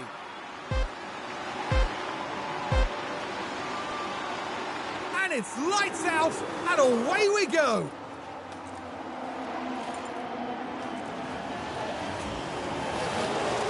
Ooh, clunky start. And now...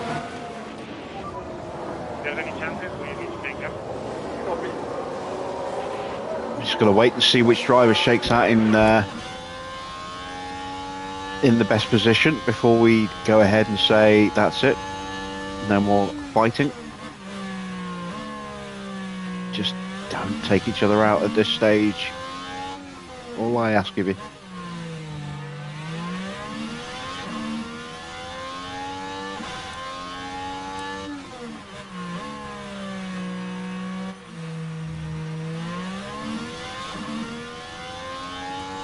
Alright, Ollie, tuck in.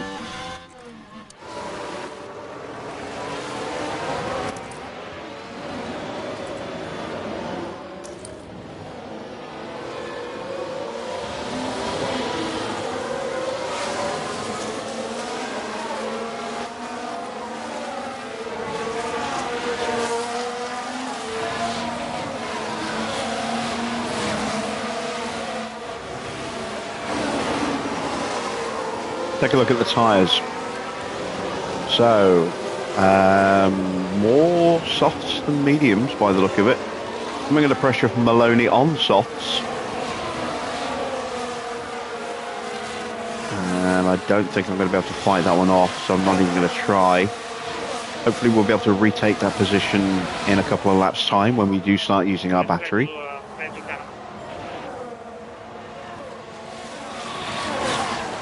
Just don't want to lose any more positions in the process.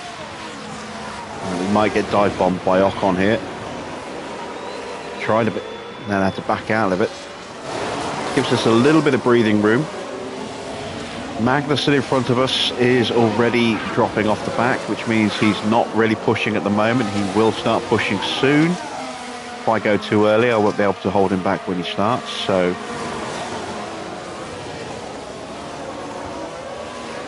be okay where we are for now. Should see Magnussen start to close up that gap on this lap.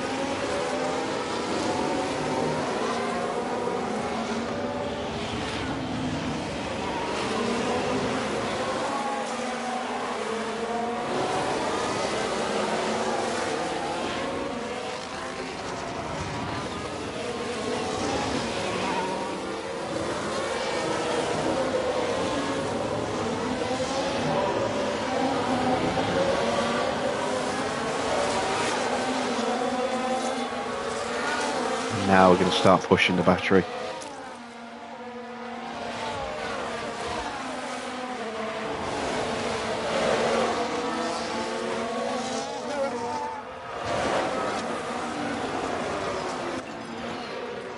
And the tyres. Try to get him. Get him.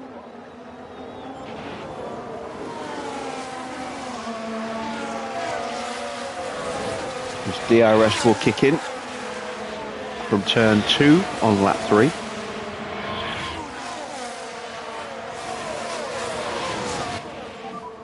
DRS enable. DRS enable.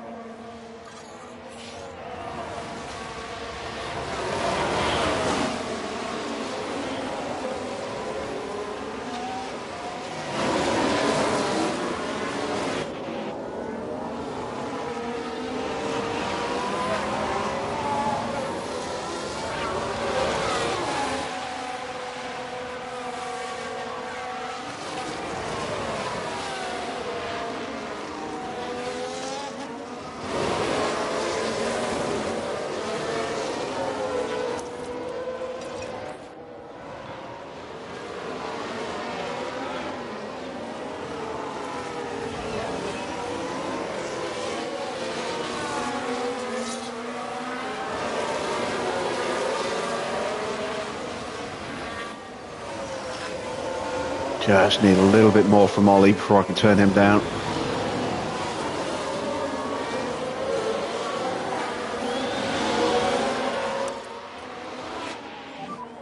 I need to overpush it. Copy.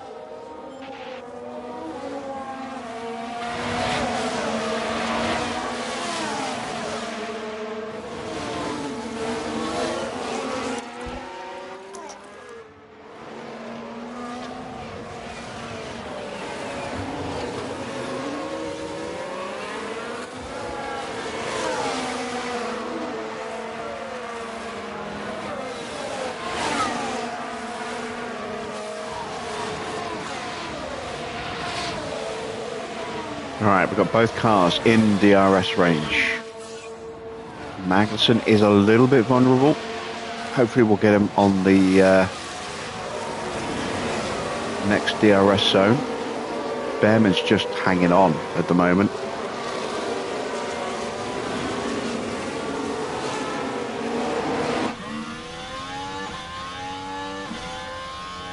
And there we go. That's the move past Kevin Magnussen. Up into 8th place and into DRS range of sights. Easy.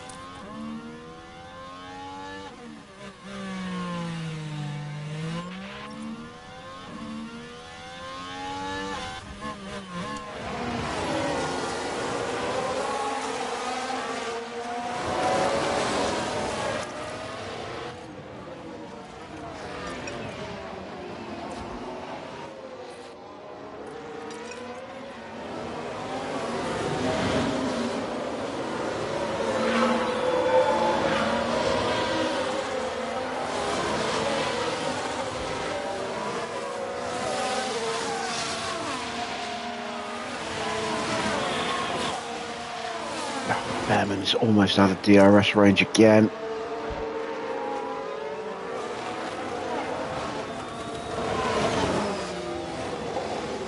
Come on, Ollie, just stay with them.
I'm under pressure from Ocon, which is forcing Ollie to go defensive, which is why he's dropping time. He's struggling to keep up. Trying to back up the cars behind a little bit.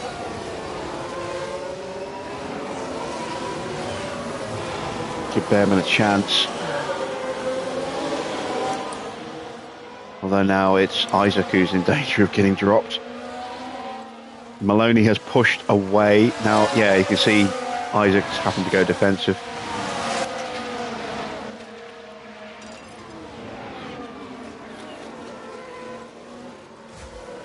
Behrman's now in a position to gain a place and get some confidence.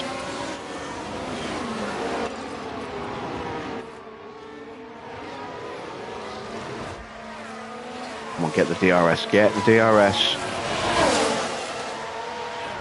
Well, that's one way to get the DRS, is to give it up right before the detection point.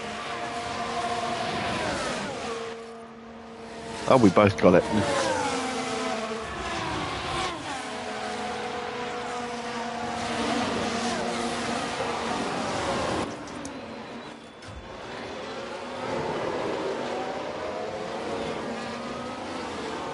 There we go, past Maloney again.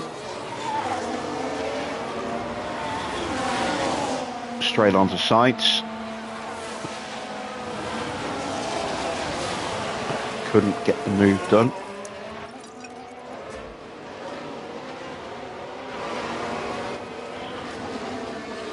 Behrman gets the move done without really even trying.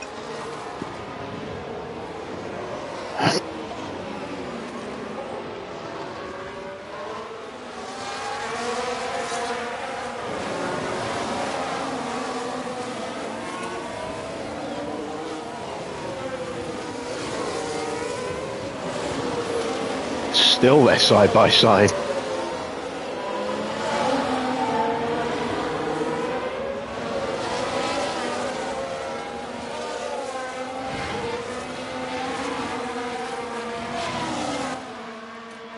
Okay, give up the corner.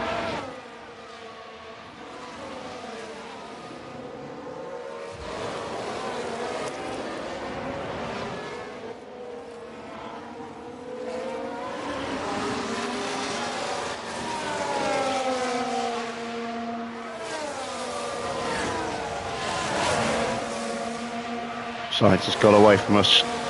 I left Isaac in harvest for too long.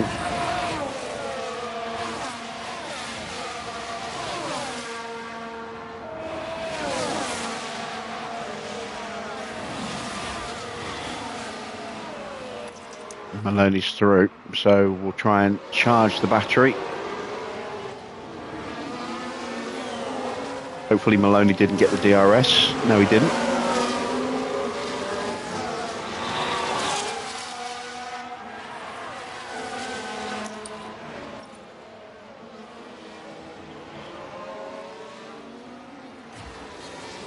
Behrman is through.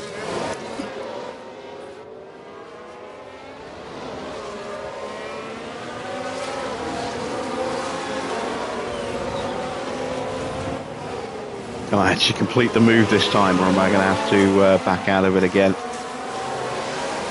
And Isaac is overtaken. Okay.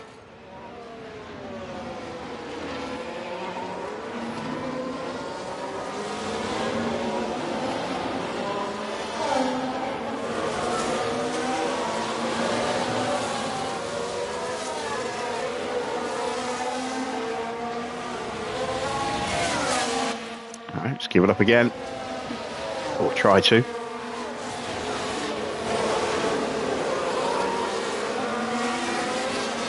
Just don't want to lose the place to Ocon as well.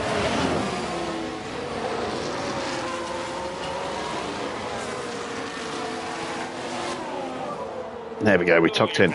Beautiful.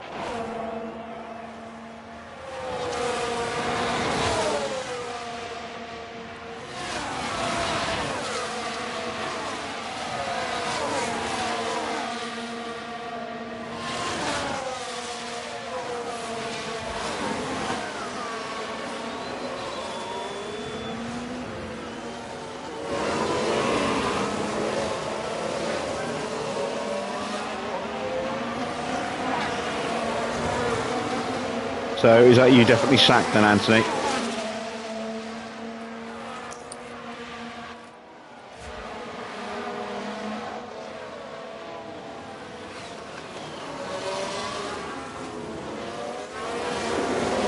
I believe you get the opportunity to just replay the last 5 races, or the last half, well, maybe the last half of the season, I don't know. Instead of just doing a straight restart. Is that something you consider, or you just want to start from scratch? Now you know what you're doing with car weight.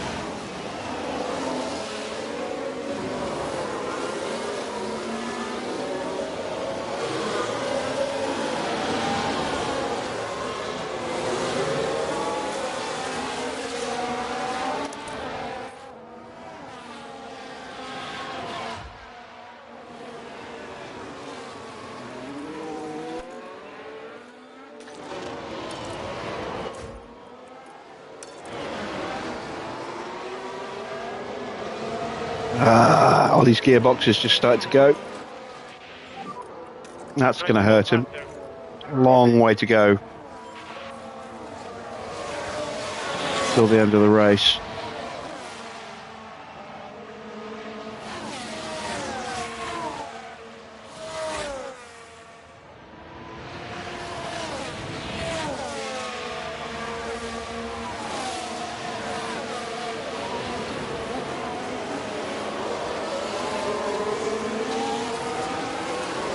Going to leave my drivers in harbours in top-up mode now for a few laps, I think.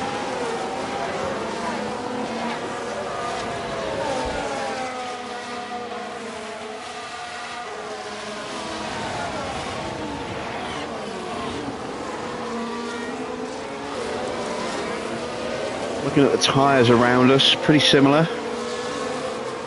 Slightly better than Sights. Slightly worse than Magnussen. You have been fired. Yes, it was kind of inevitable, I think, from the way you've been describing the season. So are you taking the replay option, or are you going to do a full restart?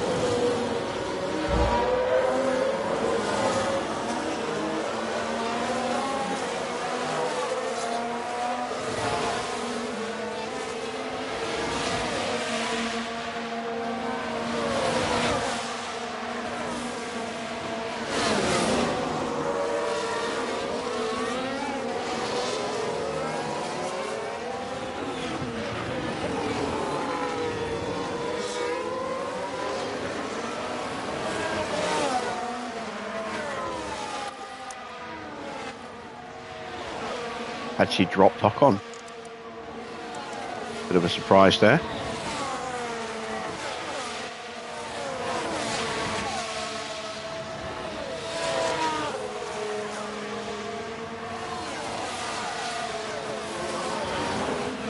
Wow, even Haas won't take you. Ooh.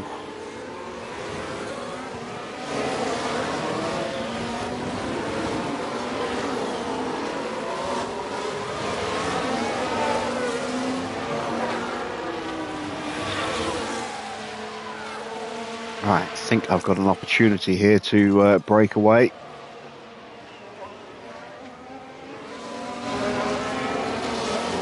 Get my 2 drivers back together again.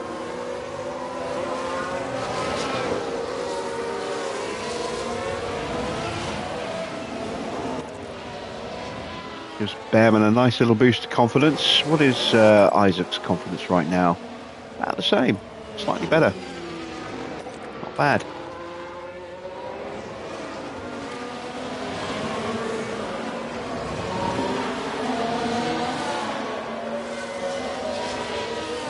We are slowly closing in on the cars in front as well. Maloney's got past Sights.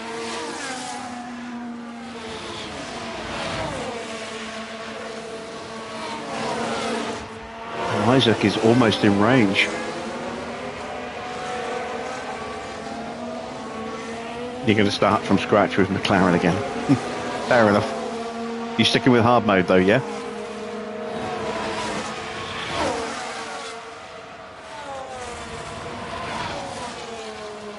I think we just got the DRS. Yes, we did. Excellent stuff.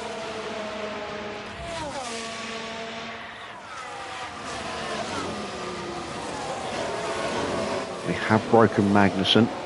We are slowly catching up to Isaac as well, who did not get the DRS on that turn.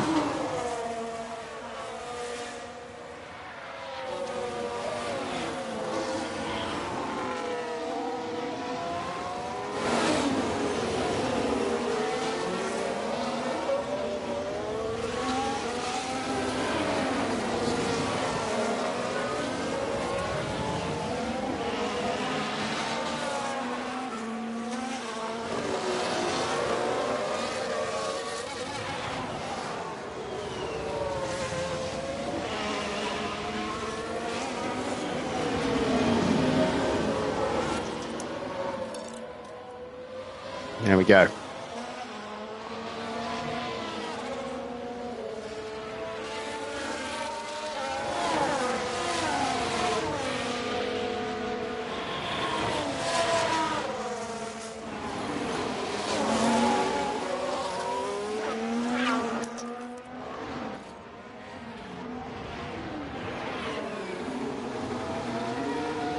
Russell through now as well. He's up to 11th. So Magnussen going backwards a little bit. See if I can get both of my cars dragged onto the back of Seitz and Maloney.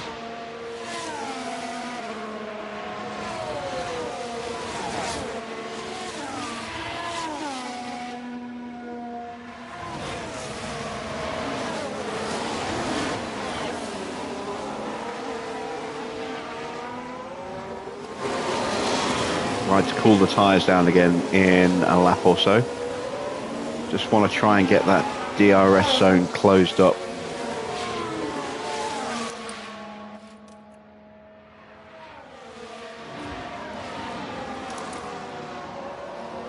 There we go.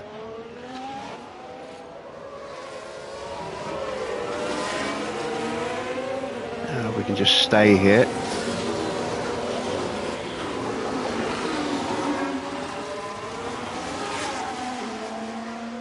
We're in the points with both cars, which is nice.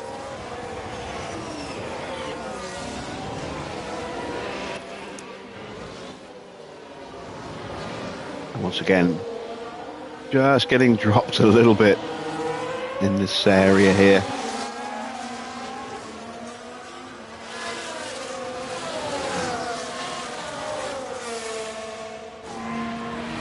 Oh, we could have had such a good weekend if we'd had those new rear wings.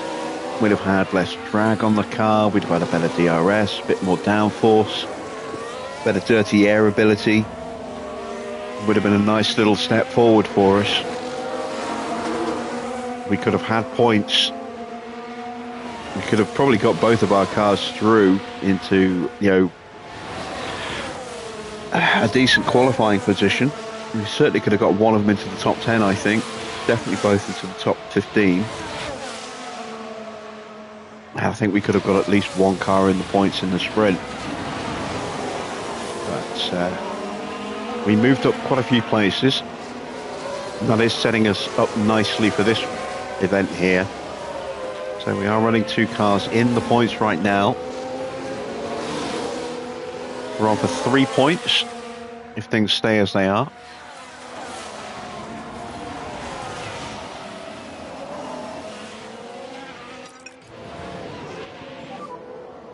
Turn down Ollie's tyres in that dirty air.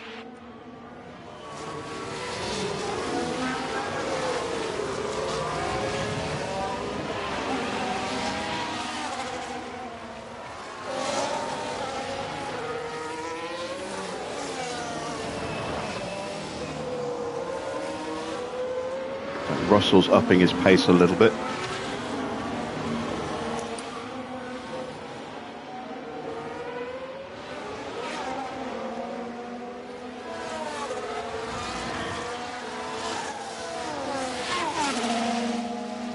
Yeah, he's coming after us with a vengeance.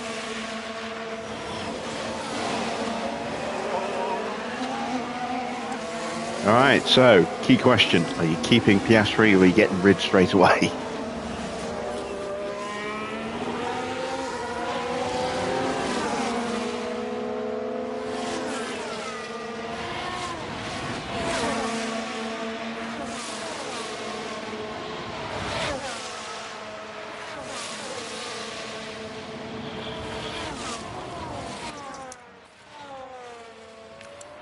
Very quick lap from Russell coming up here. 146.2, 2 seconds a lap faster than Ollie. Second faster than Isaac.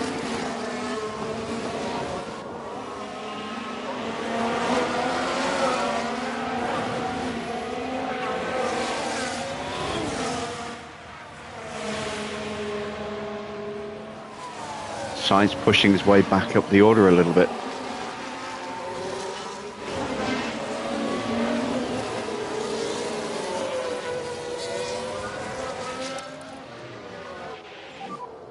I think we need to start getting a little bit quicker. Copy that. You won't be able to sign Behrman straight away. He's 17 when you first start. You could sign Hajar. Hajar is 18.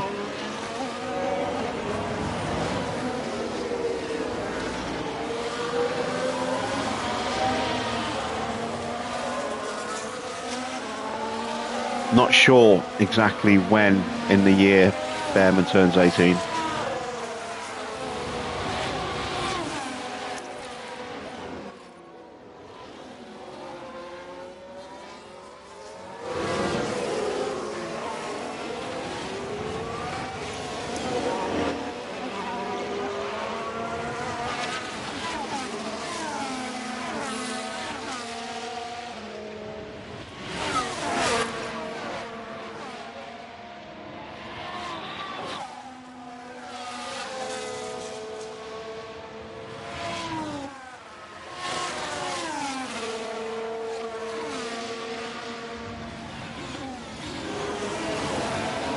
We are going to be going for an aggressive undercut.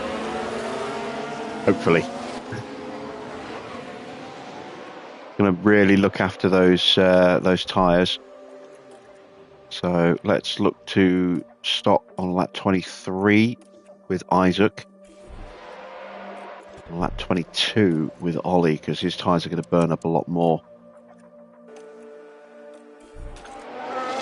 Try and get the benefit of those new soft tyres before the rest of the grid does.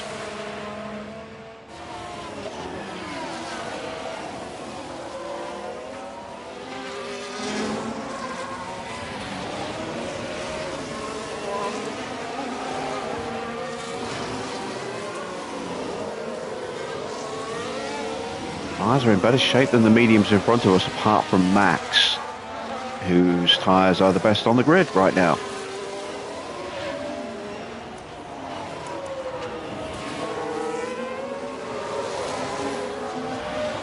Mercedes winning the Grand Prix right now. That's a real turnaround considering how bad they were, not just last season but the season before as well. They weren't very good that season either.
We are dropping back from the cars in front. They've all pushed up to the back of Gasly.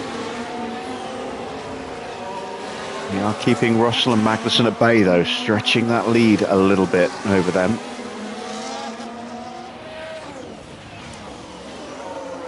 And Piastri is now swapping places with Porsche. Oscar desperately needs to start scoring big points.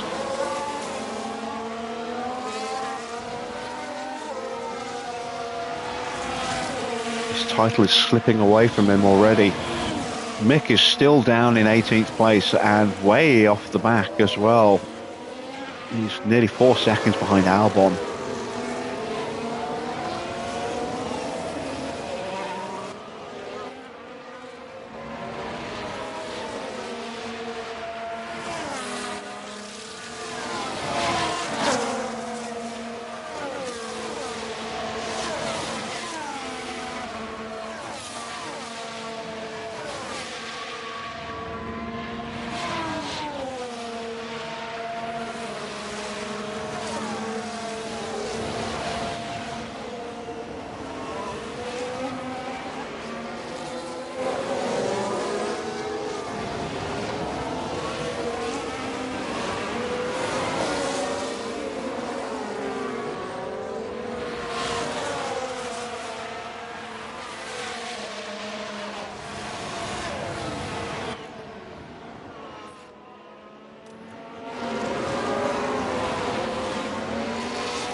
There we go.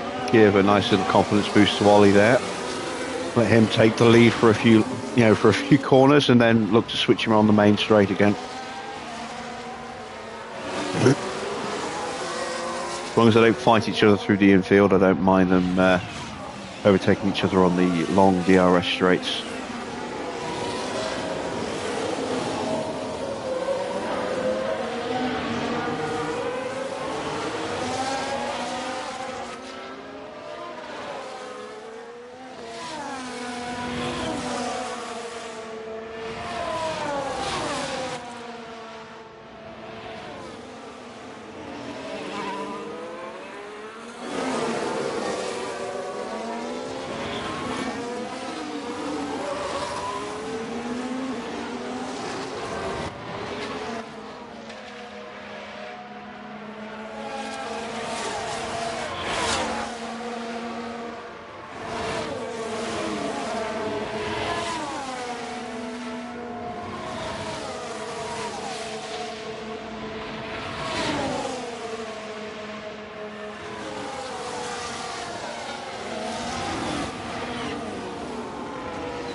Just remember, Anthony, the more weight you strip off the parts, the more often you're going to have to replace them. The less races they're going to do before they need to get a new one put on.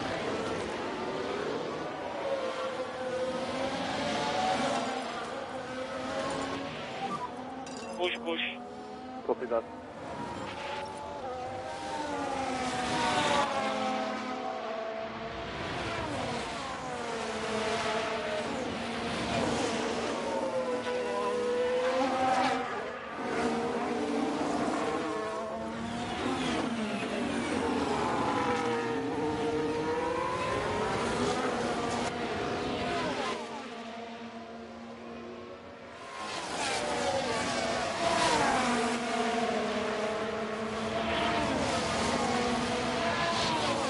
The only parts I ever completely strip of all weight is the chassis and the side pods.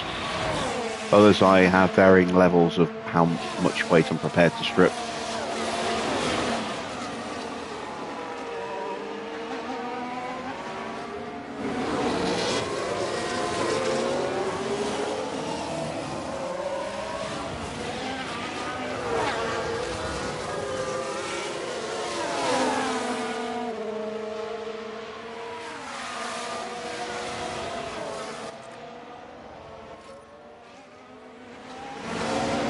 And you can see we've got a net gain there, just a small one, but a net gain of confidence for Isaac for overtaking and then being overtaken by his teammate.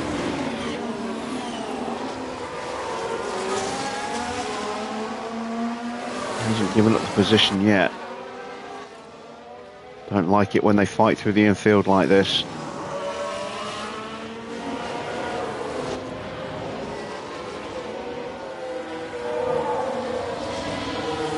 Come on, one of you needs to tuck in behind the other one. Who's it going to be? Put each other in the barrier, for God's sake.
Oh, God damn it. They did exactly what I didn't want them to do.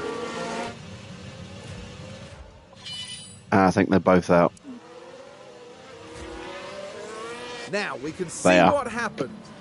I was literally just pressing the button to get Isaac to tuck in behind Ollie. And instead he didn't tuck in, he turned in. Clearly then, not what everyone in the garage would have wanted to see.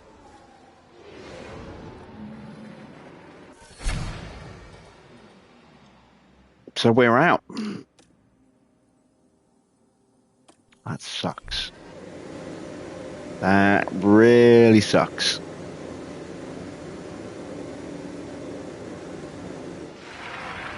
The restart is moments away as the race continues.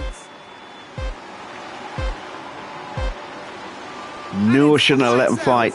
And away we go. Isaac's got a penalty for that, but he's also going to do serious powertrain damage to both cars, I think, with that.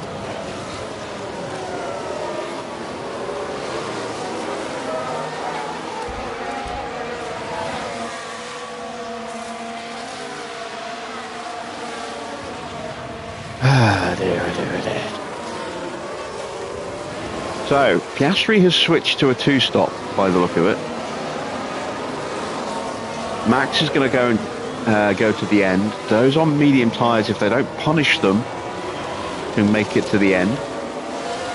Those on softs, if they're really, really careful with them, can make it to the end, but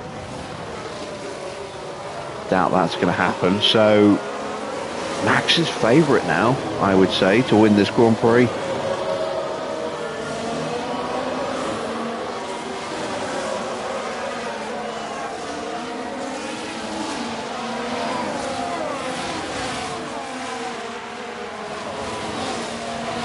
This is the downside when you have two drivers that are so evenly matched pace-wise, is that inevitably you try and capitalise on it. You get a little bit greedy. It's like, especially on a circuit like this where you've got long DRS straights, it's like, oh, I'll let them leapfrog. Sometimes they'll make the moves clean and they'll be done and past the other car comfortably before the braking zone. And other times, they won't. And then they'll put each other in the barriers. And that's exactly what happened tonight. It's my own fault for let them fight. I should have, especially with a pit stop so close away, should have just left them in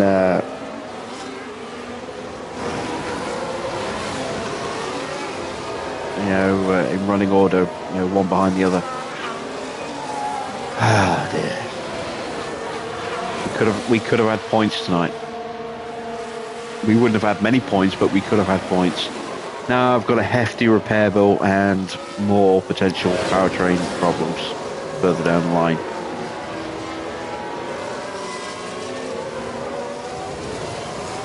Not a good result. Got 11 days until Miami.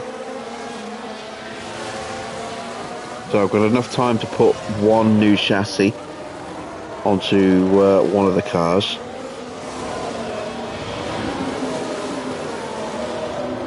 Maybe two if I'm really lucky. But yeah, that was one. I only had one of the new Mark III chassis, and that's now gone. That is now very gone.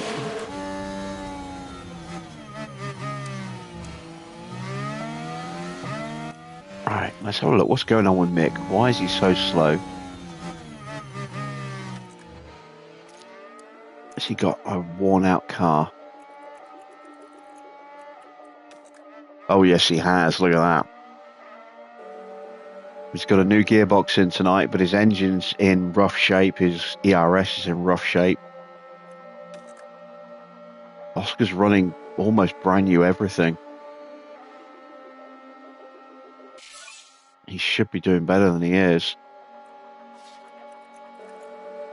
Let's take a look at Max. Max is looking quick with an old engine. New gearbox, new ERS, but old engine. Norris has been struggling tonight as well. Oh, look, that's not surprising when you see that gearbox. A gearbox that bad, that is really going to impact your ability. Stroll's in bad shape again because of his crash. Where's Yuki? I want to see what Yuki's car looks like.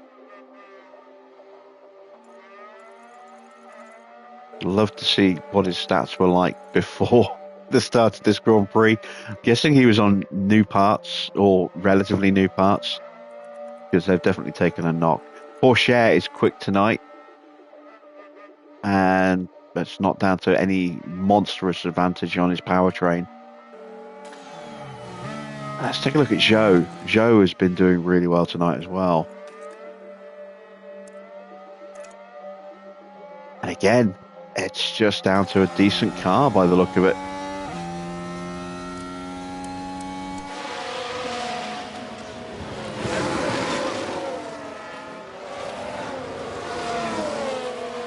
AlphaTauri just don't seem to have the car underneath them this year.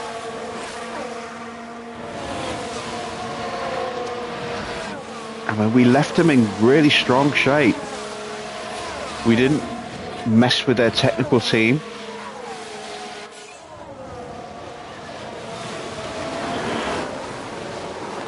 I wonder which engine supplier they went with. Actually, we haven't looked at that yet to see who's with what engine this year. So let's have a look at powertrain usage. So Ferrari obviously have Ferrari. McLaren have gone Renault this season.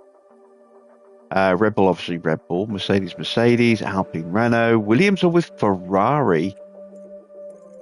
Oh wow, AlphaTauri have gone Renault. No wonder they're down on power. They've gone from having, Red Bull engines to Renault engines. They've gone from the most powerful engine to the third most powerful engine. That's a surprise. It doesn't surprise me why Haas are so quick with the condition their car was in going at the start of this year, and the fact they've got the most powerful engine. Williams Ferrari could be a strong bet later in the season as well. But there's more teams on Renault engines than I expected. We've got 1, 2, 3 teams, 4 teams running Renault engines. 1, 2, only 2 teams running Red Bull engines, 2 running Mercedes, and 2 running Ferrari.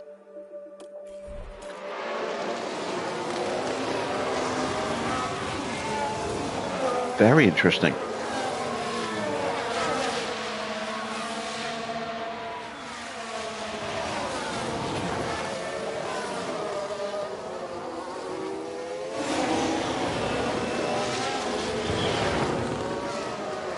So the big question for what's left of this race now, as we're about halfway through it, is, can Oscar get himself onto the podium tonight for the first time this season? In fact, can he score, is it points for the first time tonight? Let's have a look at the current standings. Where is Porsche? Not Porsche, sorry, Piastri. Standings. Where is Piastri? Yeah, Piastri has 1 point so far, and that's probably from the sprint. So, yeah. Can he get himself onto the podium tonight? Score some big points. Can Mercedes win the Grand Prix tonight?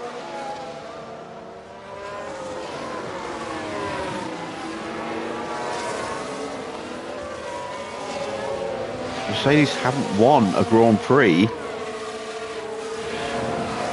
at all in our career mode, I don't think. It's been Red Bull, it's been Ferrari, it's been us. I'm not sure if Mercedes actually won a Grand Prix since we started hardcore mode. They certainly haven't in the last 2 seasons. They haven't had a podium in the last 2 years. They are certainly back in contention for podiums this season.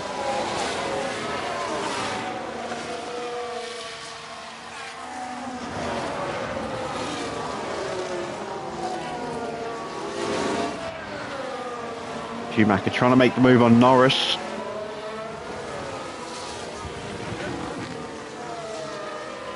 And he can't get the move done.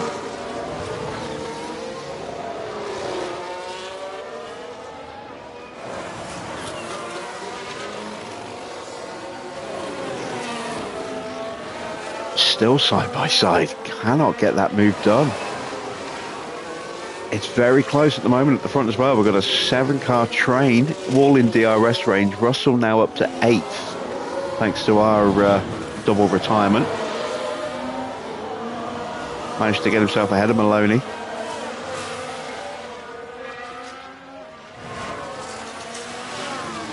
Stroll way off the pace as well. He's obviously got some mechanical damage to be that far off the pace.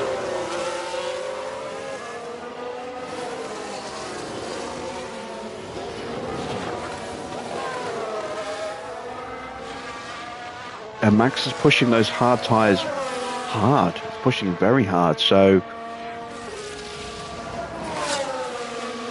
can he make? Well, he should be able to make the one-stop work. But given that his tyre wear rate is higher than Leclerc's right now, and Leclerc's on mediums, you've got to say Leclerc's looking good for the one-stop. Zhou also looking good.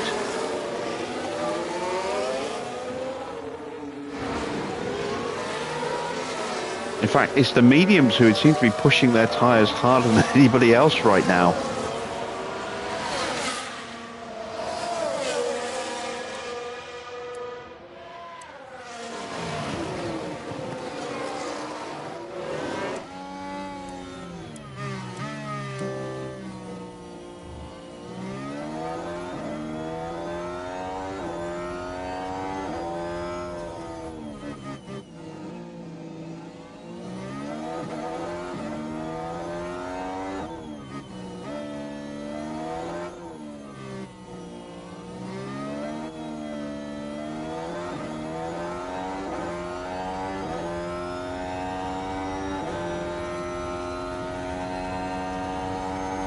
Oscar desperately trying to find a way past Zhou.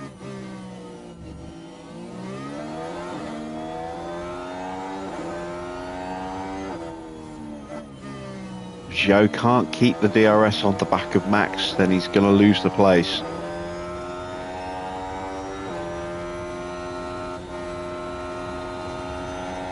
Oscar's all over the back of that gearbox right now.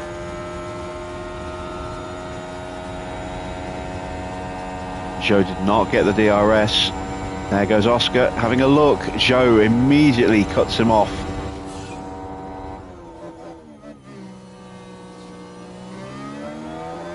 Little cheeky there. Oscar's going to dive up the inside maybe. No, he's backed out of it. And Zhou's got him covered here. Oh, frustration for Piastri.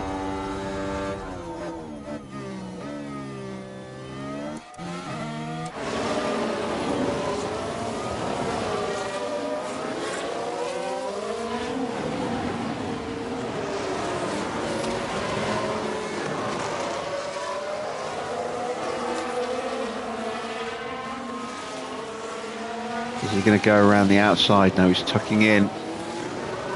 And now it looks like Zhou might have caught up to Max. So the easy DRS overtake has gone.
This time Zhou might be vulnerable.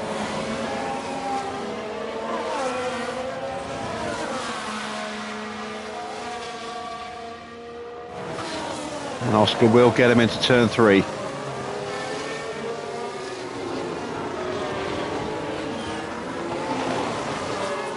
He needs to complete the move and he needs to push onto the back of Max. Otherwise he's just going to get the position taken away from him again in the following lap.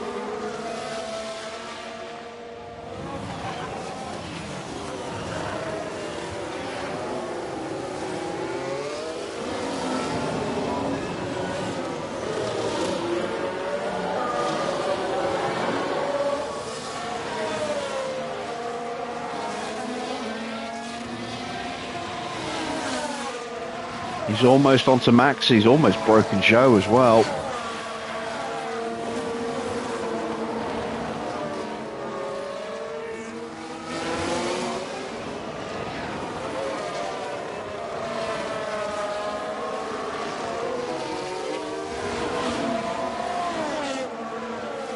And there we go, he's just about managed to break Zhou, I think. Oh, has he?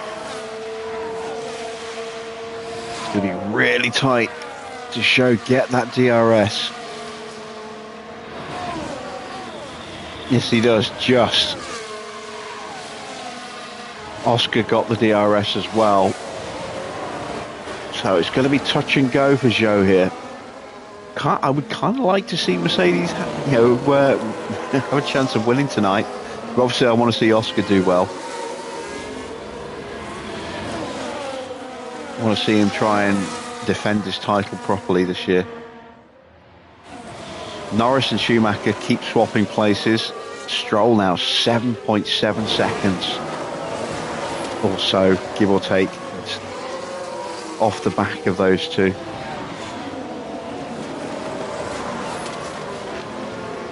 Perhaps actually pulled a couple of tenths back so far.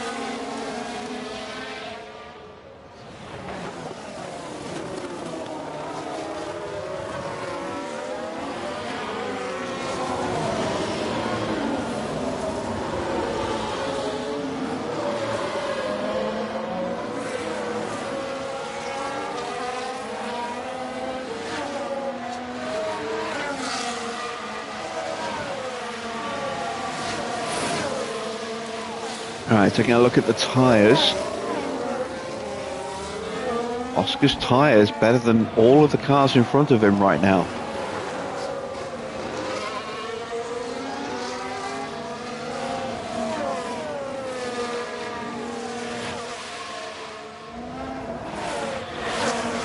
Piastri's gone already.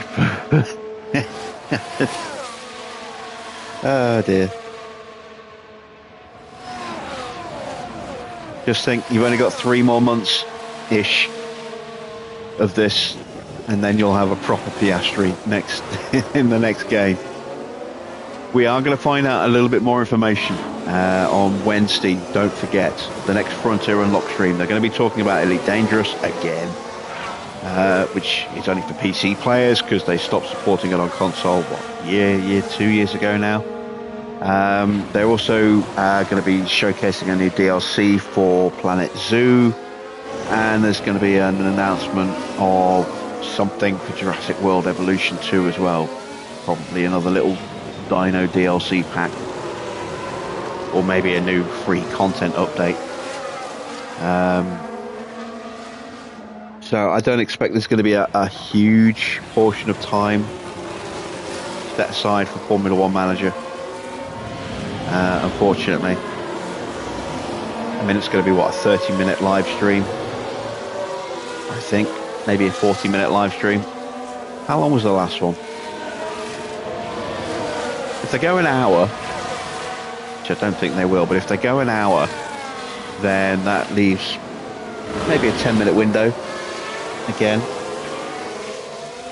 Just want some more detail.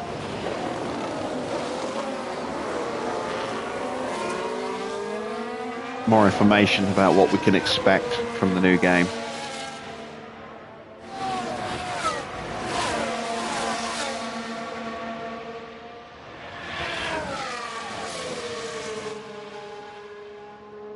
It's getting a bit spicy here at the front.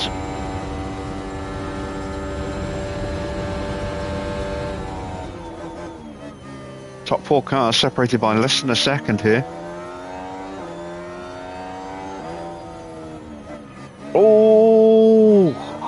Did he put him in the wall? No, he didn't. Thought for a second he'd put him in the wall.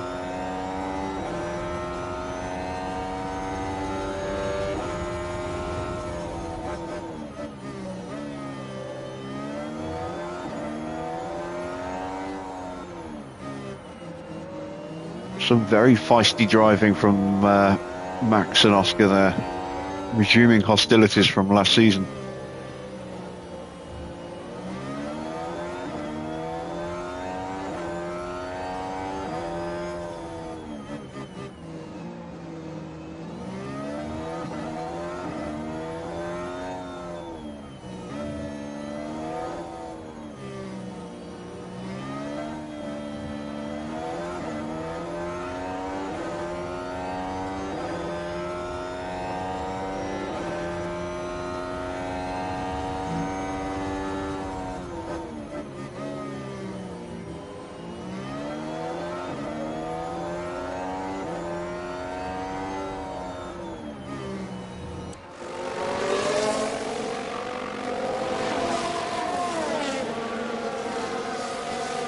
And top 7 are now less than 3 seconds apart.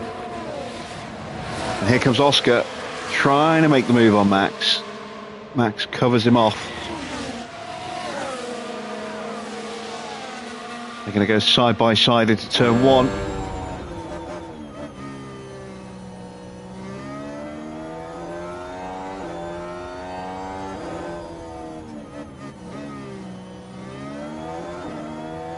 Who's going to get the better launch?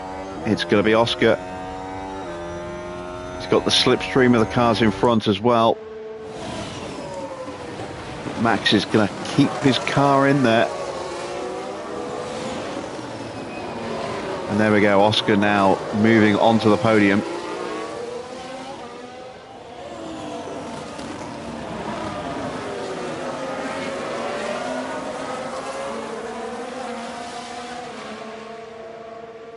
.18.5 laps to go.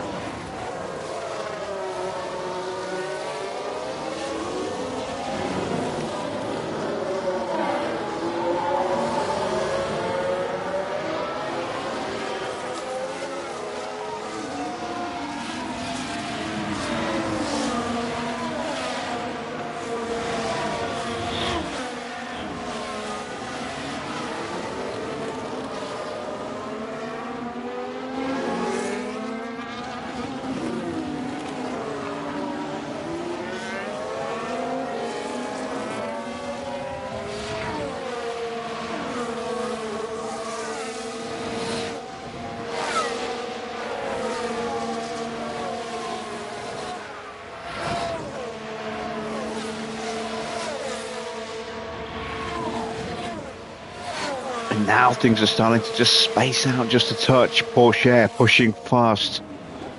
Hits the new fastest lap, a 1:44.6. Leclerc's gone with him. Piastri's been dropped. Max just squeaking back into the DRS zone. Zhou all over the back of Max.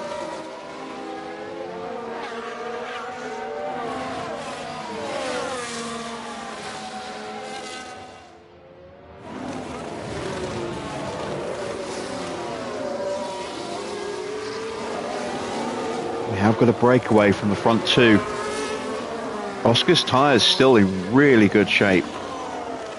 He might be trying to go to the end on those. He should be able to. Just a question of where he's going to finish. Let's take a look at the race leader. Porsche.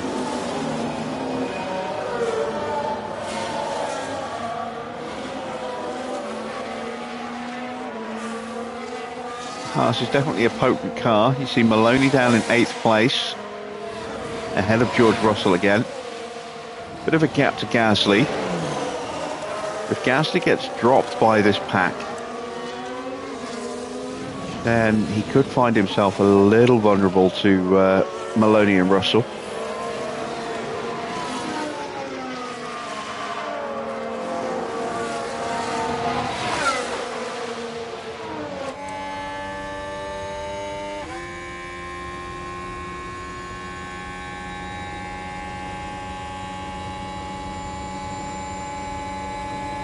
Here comes Charles.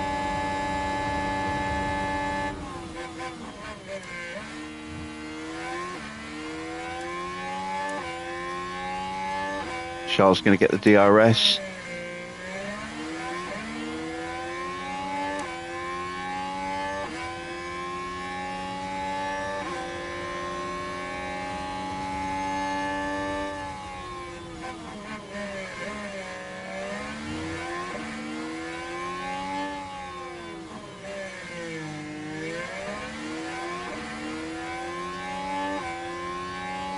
Just starting to see the field spacing out a little bit more. Gasly's been dropped. Sainz on the verge of being dropped. Oscar's closing back up again.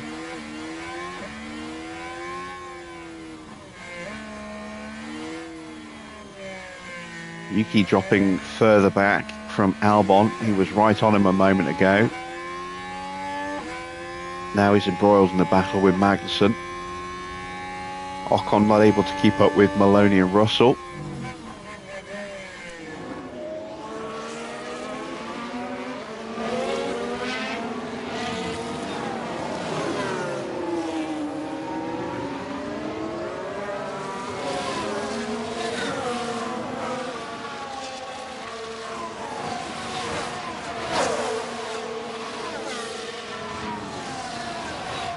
I don't think Oscar got the DRS. Oh, he did, just.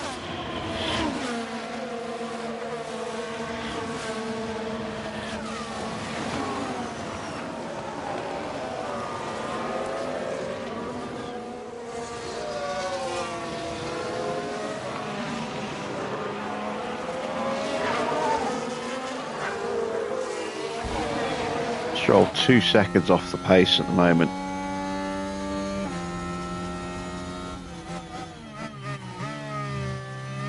The car is better now than it was after 2 seasons. You made it significantly worse. No, you improved it, just not by much.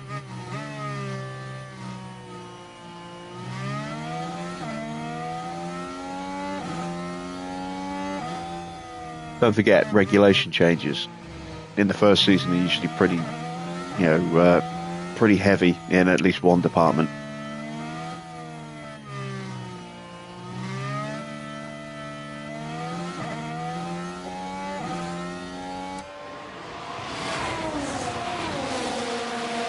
Oh, Yuki going purple in the first sector.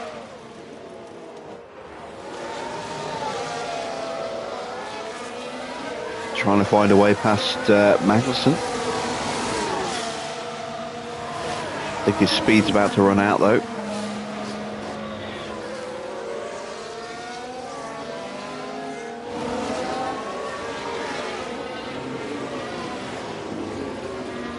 Magnussen gets the purple sector in the middle. Magnussen is all over Albon here.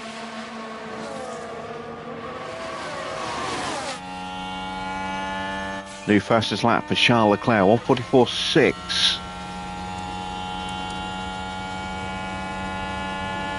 That is a quick lap. Here comes Magnussen. Going to throw it up the inside into turn 1.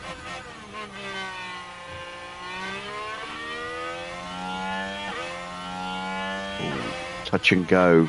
Did he get the DRS off Albon there? Yes, he did. So he will finally complete that move.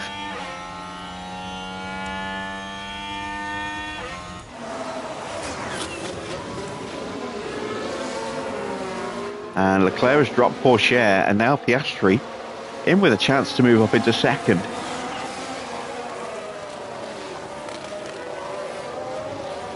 And a gap has definitely opened up now between the top 5 and 6th place. You can see nearly 3 seconds back to Gasly now.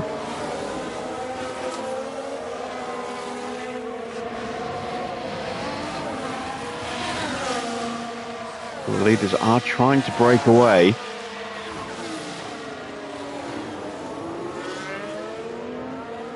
Well, that was a brave move around the outside.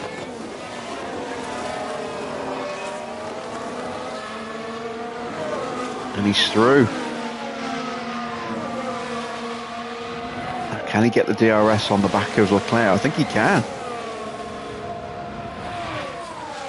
He can. This is going to be a barnstorming lap from Piastri.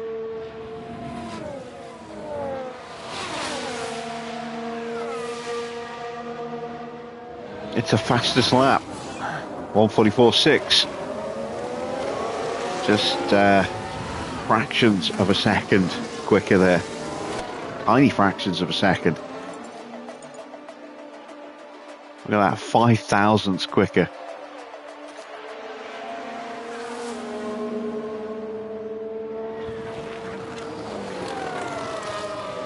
Oscar coming alive at this track. Did he win it last year?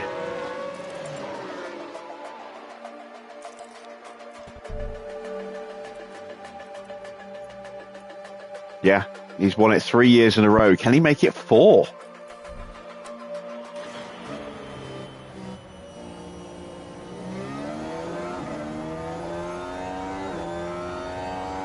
Certainly got form around this track. Stroll now nearly 14 seconds off the back of Schumacher, who is just not keeping up with Norris and Belajax and Giovinazzi.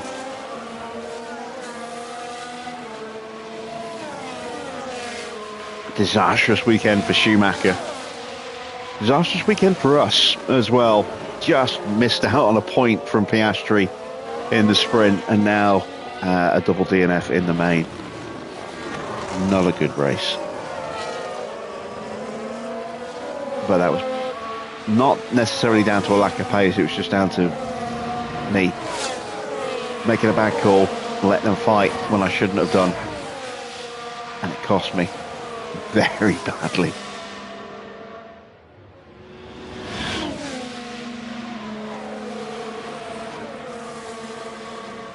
See Max in the background making a move. Trying to go up the inside.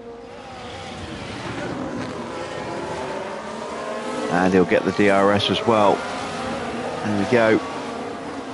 So Pourchaire has gone from leading to 4th in the space of just 2 laps.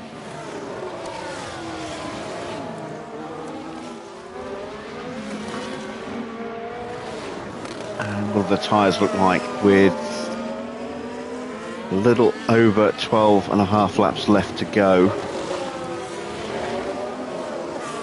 Oscar's tyres looking pretty good. Better than Leclerc's, better than Max.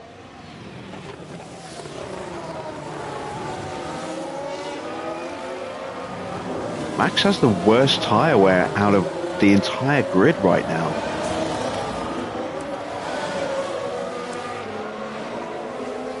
He's really been pushing those hard tyres very hard indeed.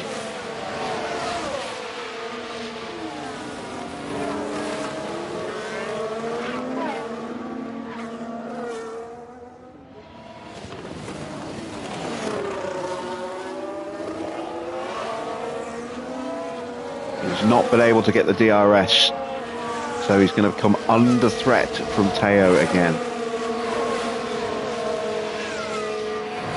And surely it's now just a matter of time till Oscar gets to the front of the field.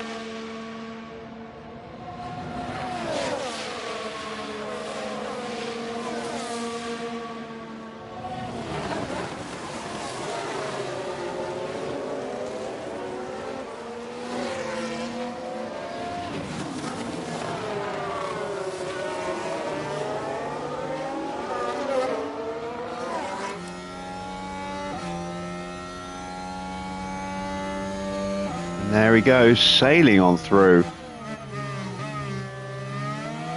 Made that look easy.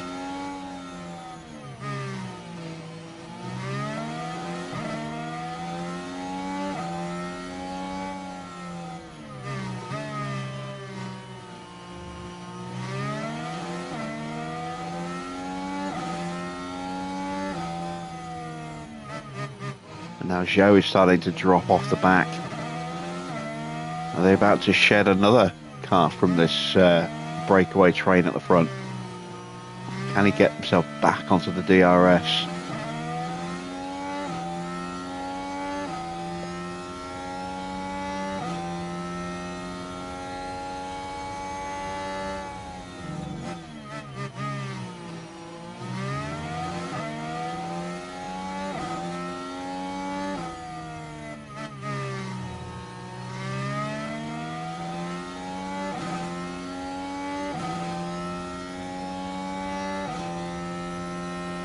Might see the pace pick up now from the front runners, now that they're running on soft tyre pace.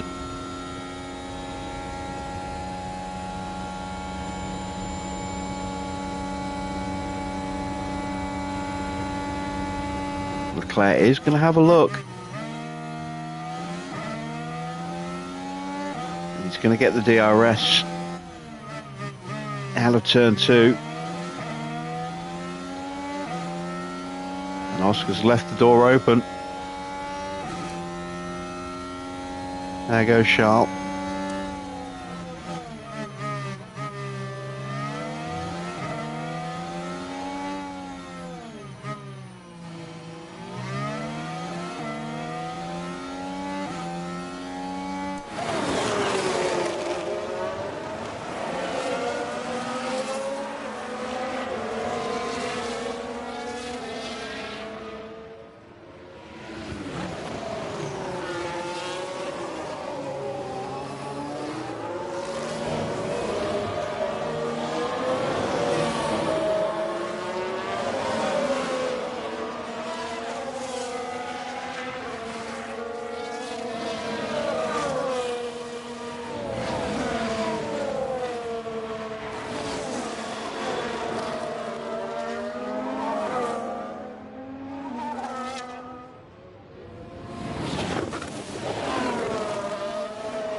And this front group has splintered. It's very much splintered now. You've got the front two, then another two-way battle for third. Joe now 2.5 seconds off and coming under pressure from sides. So maybe Mercedes don't have the out-and-out pace, and the only reason they've been able to stay close was because they were in that DRS. New fastest lap from Sainz, a 1:44.1.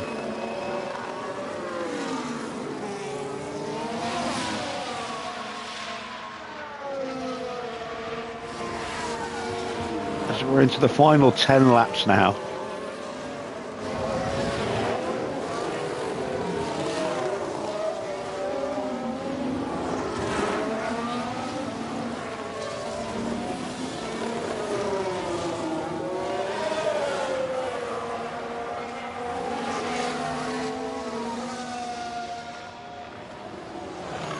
A three-way fight going on for 8th place. Let's cut to George Russell.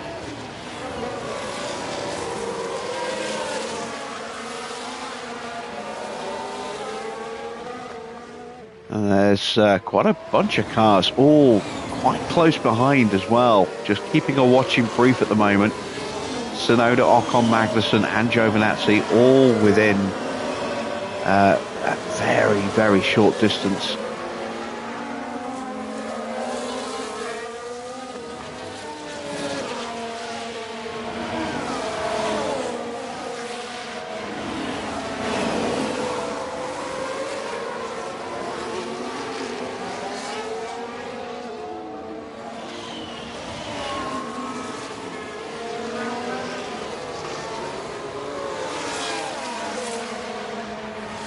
But it does appear that there is no standout car this year. Last year it was us in AlphaTauri. Obviously all the seasons before that it was Red Bull. This year, no Red Bull, AlphaTauri, Haas, Alpine are all up there in contention. There's no one clear favourite in terms of the actual car itself, so the advantage is naturally going to have to go to Red Bull just simply because of their driver lineup. Really does make a difference.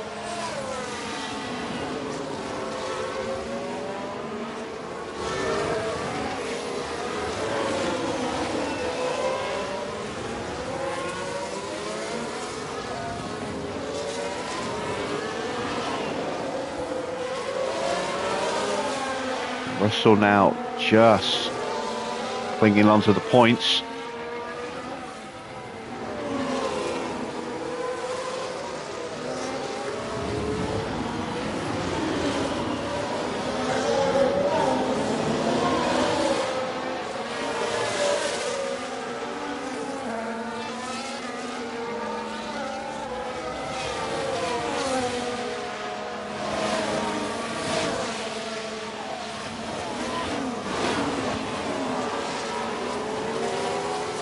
No clear worst car this year either. There are a few cars in contention. McLaren seem to have slipped back a little bit. Williams have slipped back a little bit. Ferrari are in a weird place where one of their cars seems to perform, the other one doesn't. AlphaTauri have had a bit of a difficult start to the year, but they have the potential for two very competitive cars, just not today.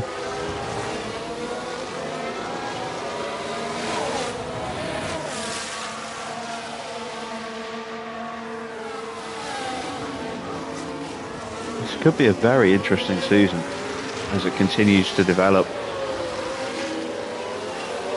As we get more performance out of our car.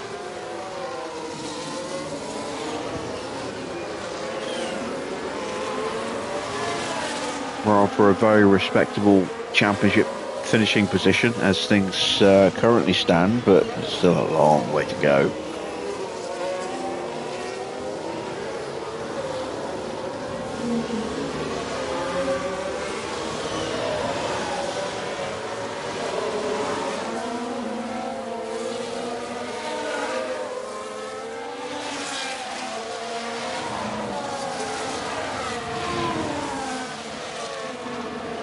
Russell is dropping off the back of Maloney and Albon, and is coming under pressure from Tsunoda. Are we going to see another dodgy manoeuvre from Yuki tonight?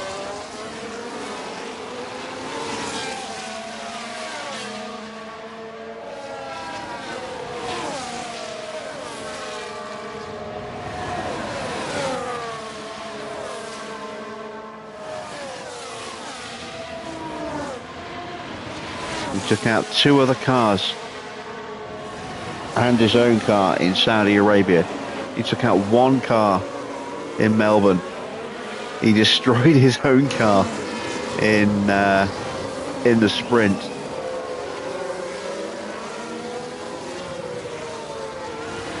But so far, he hasn't hit anyone else this weekend.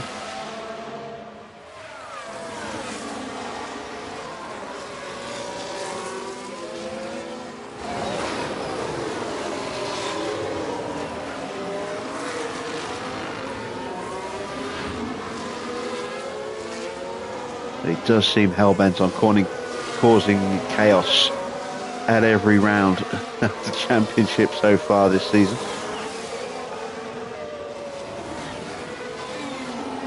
I don't remember if he had any incidents of any kind in Bahrain. I think he actually had a clean race there.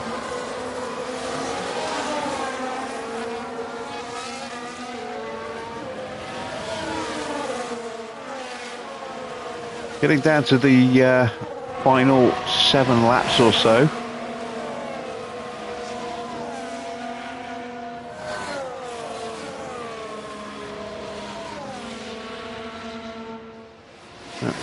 Final 6 laps now.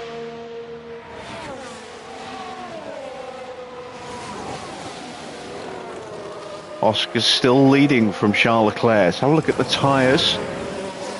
And again, you've got to say, Oscar's looking like potentially the favourite for tonight. He's got the quicker tyre on and it's in better condition than the mediums.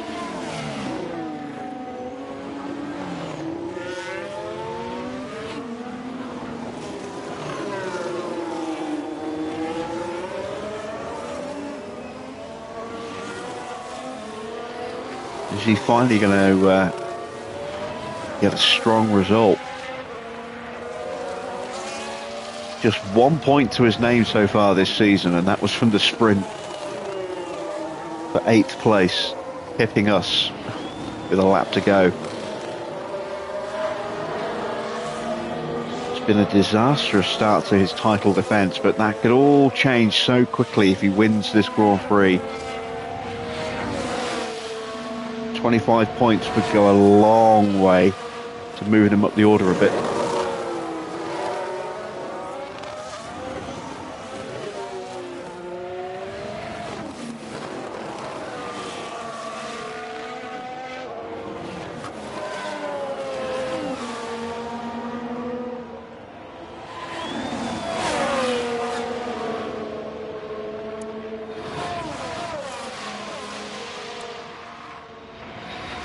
And the gap back to Porsche is now about 3 seconds.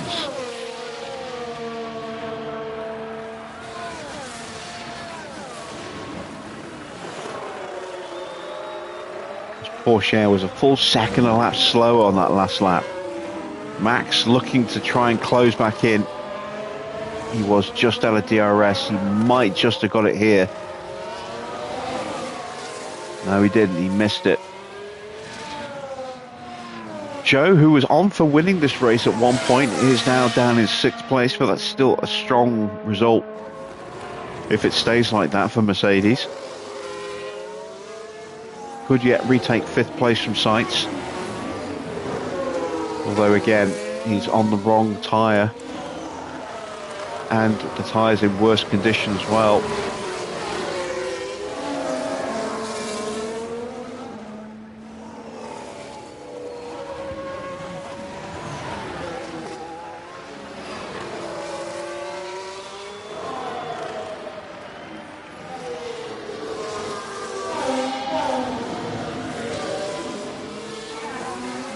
Porsche is just losing time. 4.5 seconds off the lead now.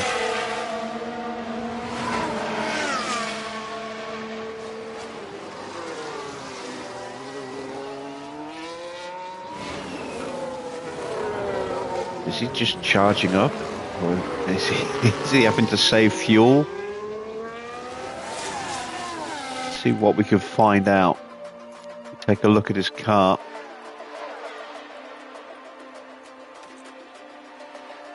Oh, he is low on fuel.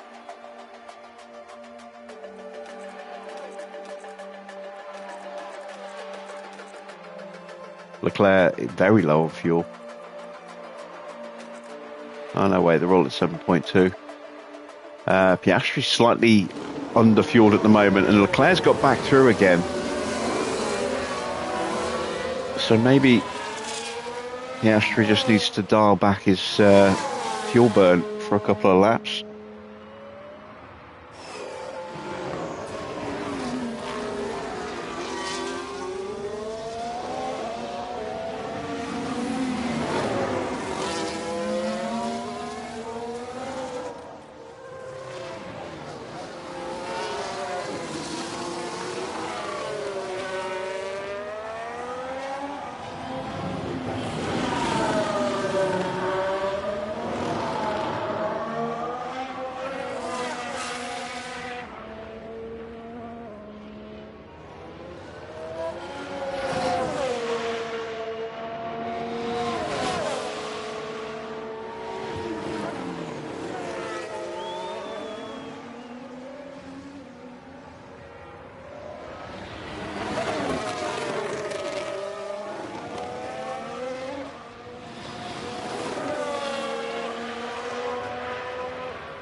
Oscar thinking about a move, just thinking better of it. 3 laps to go now.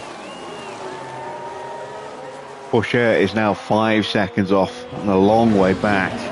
It's 2 seconds clear of Max though. Max has really struggled to stay with him. Sainz and Zhou are almost in Max's DRS. A lot can change in these last 3 laps.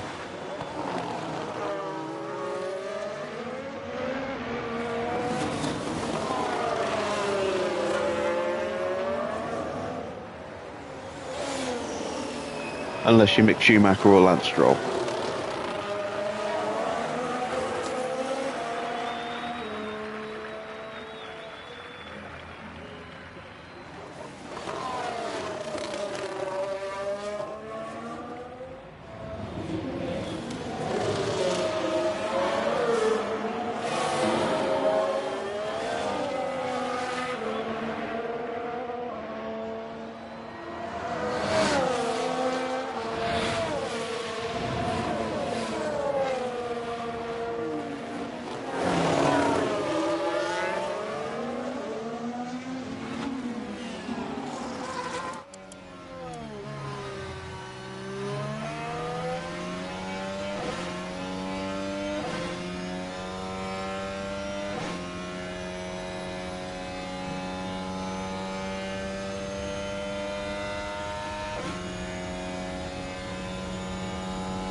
Two laps to go.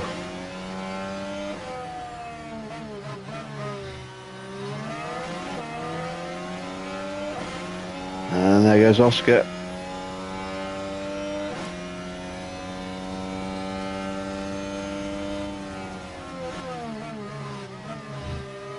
Cruising on through. Sainz has dropped Zhou and is now all over the back of Max. The side by side.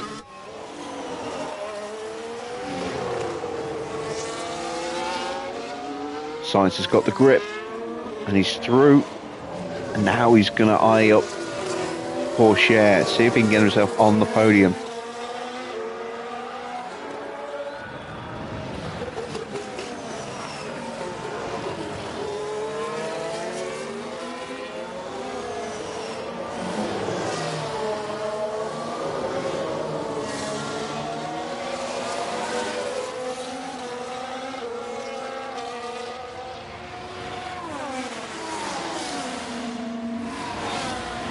And he's in the DRS range.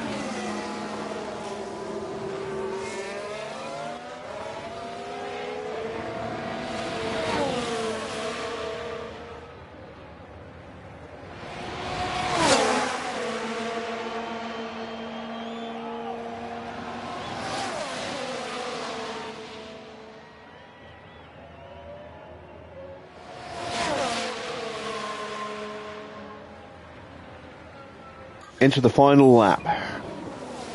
Oscar just ahead of Charles Leclerc. If he can hold him back here into turn 3, he can probably win the race. Goes defensive. Leclerc is going to go alongside. Can he complete the move? Oscar's fighting him. He's side by side. I think Leclerc's going to shut him down here though. Sainz has got past Porsche. Sainz is now up into 3rd and onto the podium. These two still side by side.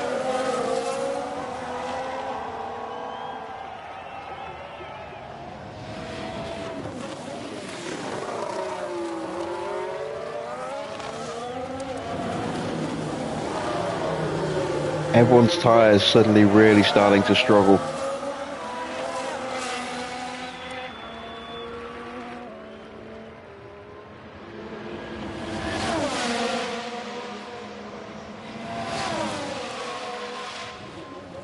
And Piastri gets back in front. That, I think, is going to secure the win.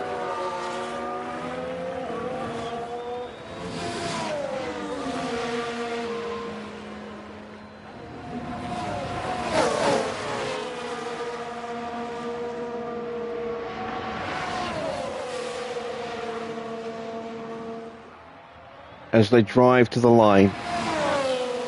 Oscar should just hold him off. He does. Can Sainz hold off Porsche? Just. Piastri He can. has done it. He's got the win. And finally, And Oscar first place gets goes to himself Piastri. a good result. And that's what happens when you drive with such skill and passion. They barely put a foot wrong. And that is 4 wins at Baku in a row now for Oscar Piastri. An excellent 3rd place for Carlos Sainz, just ahead of Teo Porsche. Max in 5th, able to hold off Zhou. 6th place, strong points for Mercedes. Mick is going to finish all the way down in 17th. In the end, he's nearly 6 seconds off the back of Norris. And Stroll down in 18th place, still hasn't crossed the line yet.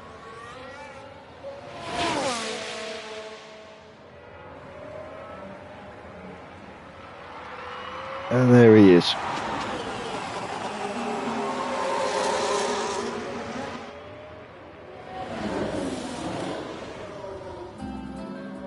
Now, wasn't that a disastrous day for the Alfa Romeo driver?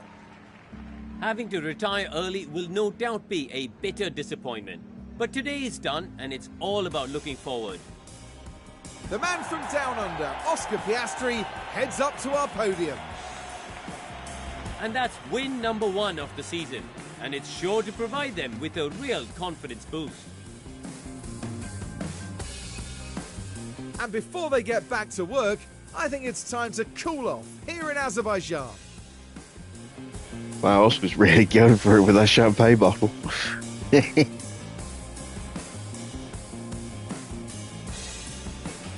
So then, Karun, in terms of the Alfa Romeo team, how will they be feeling after that? They'll be good. disappointed. Neither Not driver feeling good really at all. shown here, it has to be said. And there's quite a bit of work to be done. But they'll be well aware of that.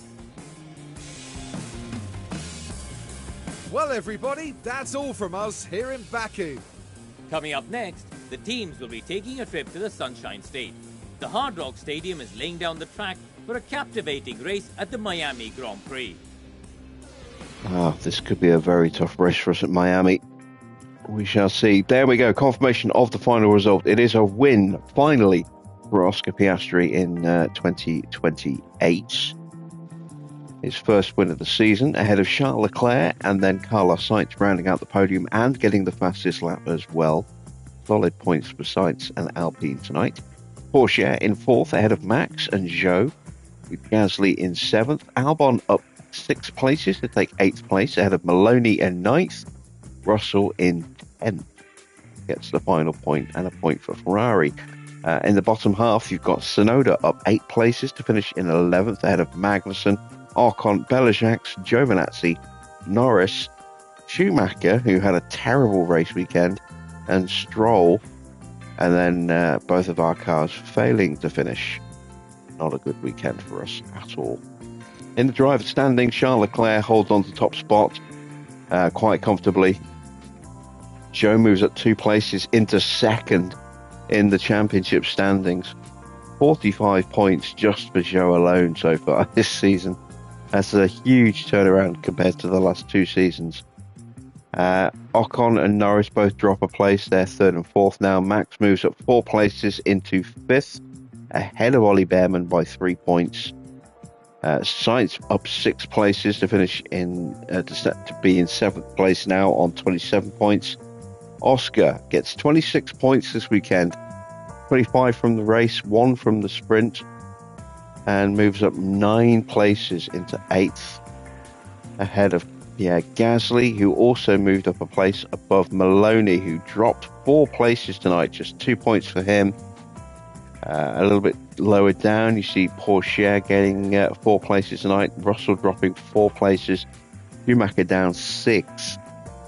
And then it's Magnussen, Hajar, Giovinazzi, Albon, Tsunoda, Belichick and Stroll. Just 3 drivers yet to get off the mark so far this season.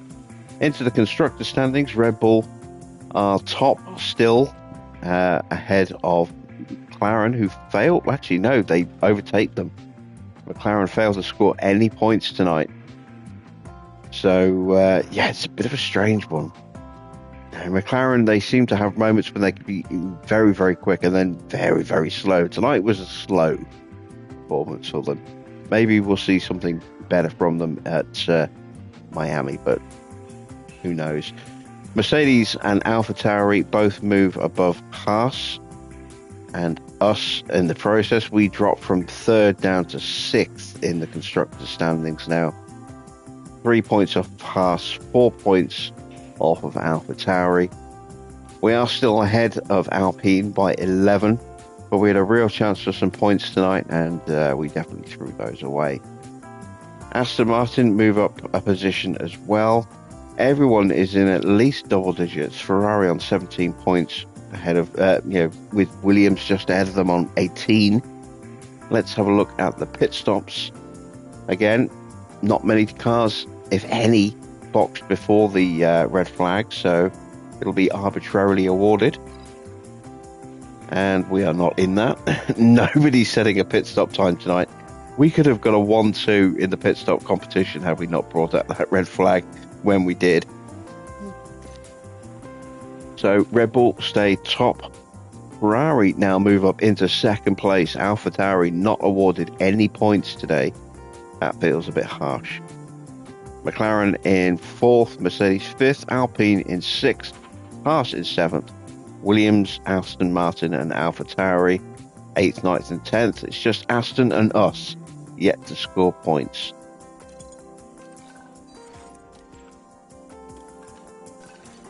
As far as the sponsors go, bad weekend. We didn't get any of the performance guarantee incentives there, unfortunately.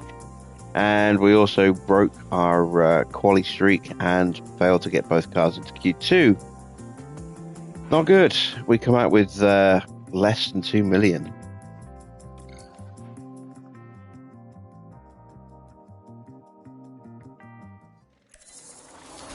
But the new rear wing is finally finished. So let's immediately throw that into manufacturing.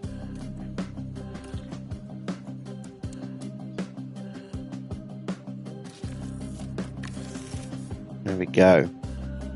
Right. What else do we need to make spare parts wise? Let's see how bad the damage is. I'm kind of very wary of looking at this. Chassis, front wing and suspension all destroyed.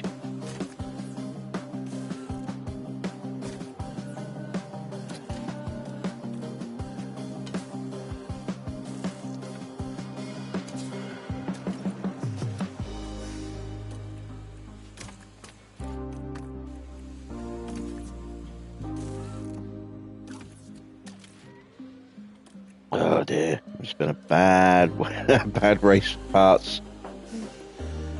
We lost a front wing on this car, which we've already replaced. We lost a chassis as well, and we lost a suspension, and an underfloor has also failed.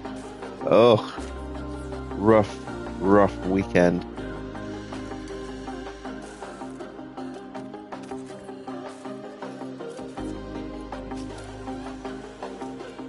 So we need to make a lot of parts. Powertrain. We've killed the gearbox. We've killed Ollie's first gearbox. His engine's damaged down to 40% now. So that is very much a practice engine and a practice ERS now. What do we do to this powertrain? Damaged it a little bit. Gearbox took a bit of a whack, but it could have been worse. So potential for penalties for both cars. Oh, Miami's only 4 days away. I thought it was 11 days away. Oh dear. And it's going to be a potential wet race as well. Oh dear. Let's have a look. So I need new chassis, I need spare suspensions, and got the new rear wings coming. I only have one available for the next race. I don't have any spare underfloors anymore. How long till new parts are made? So I've got new side pods and suspensions coming, but they're a long way off still. Don't even have enough money to get another real part going, I don't think. Not with the cost of making spare parts. So I am working on a new suspension. But it's a long way off. Got chassis coming. We'll have to increase the number of chassis that we're trying to make. I will have one available for Ollie at the next Grand Prix. Isaac's going to have to wait. Let's go ahead and make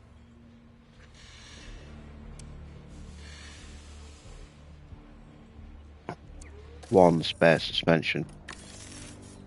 Need to make some new underfloors as well, I think. But we only have the 3 slots. That's going to have to wait. We're down to just 700,000. Again, it's not a lot of money. At least the design centre is no longer on fire. That is something, I suppose. And that is where we are going to end tonight's stream. So, yeah. We actually had the chance of a decent result tonight, even without the new rear wing. I'm frustrated at my drivers. I'm frustrated at myself for letting them get in the situation they got into. And I'm sure the board are not very happy as well. Let's have a look. Oh, they were satisfied with Baku. Okay. I'm not sure what the board are smoking right now, but I'll have to find out and keep supplying them, because I was expecting a disappointed for tonight, and they were okay with that. So yeah, could have been worse. That's it for them tonight. Then we'll be back at the usual time tomorrow, 8 p.m. to do round 5, Miami. We will again have a bit of a disparity in terms of cars. We're going to have the brand new chassis back on Ollie's car again. I'm not putting it on Isaac until we have spares, I think, just because he is a liability at the moment. He keeps damaging either his own car or both cars. And it's going to start getting expensive if that keeps happening. So, join me for tomorrow for Miami. Until then, that's it from me. Thanks for watching. I am Jim Bob, and I'll be back with more F1 Manager very soon.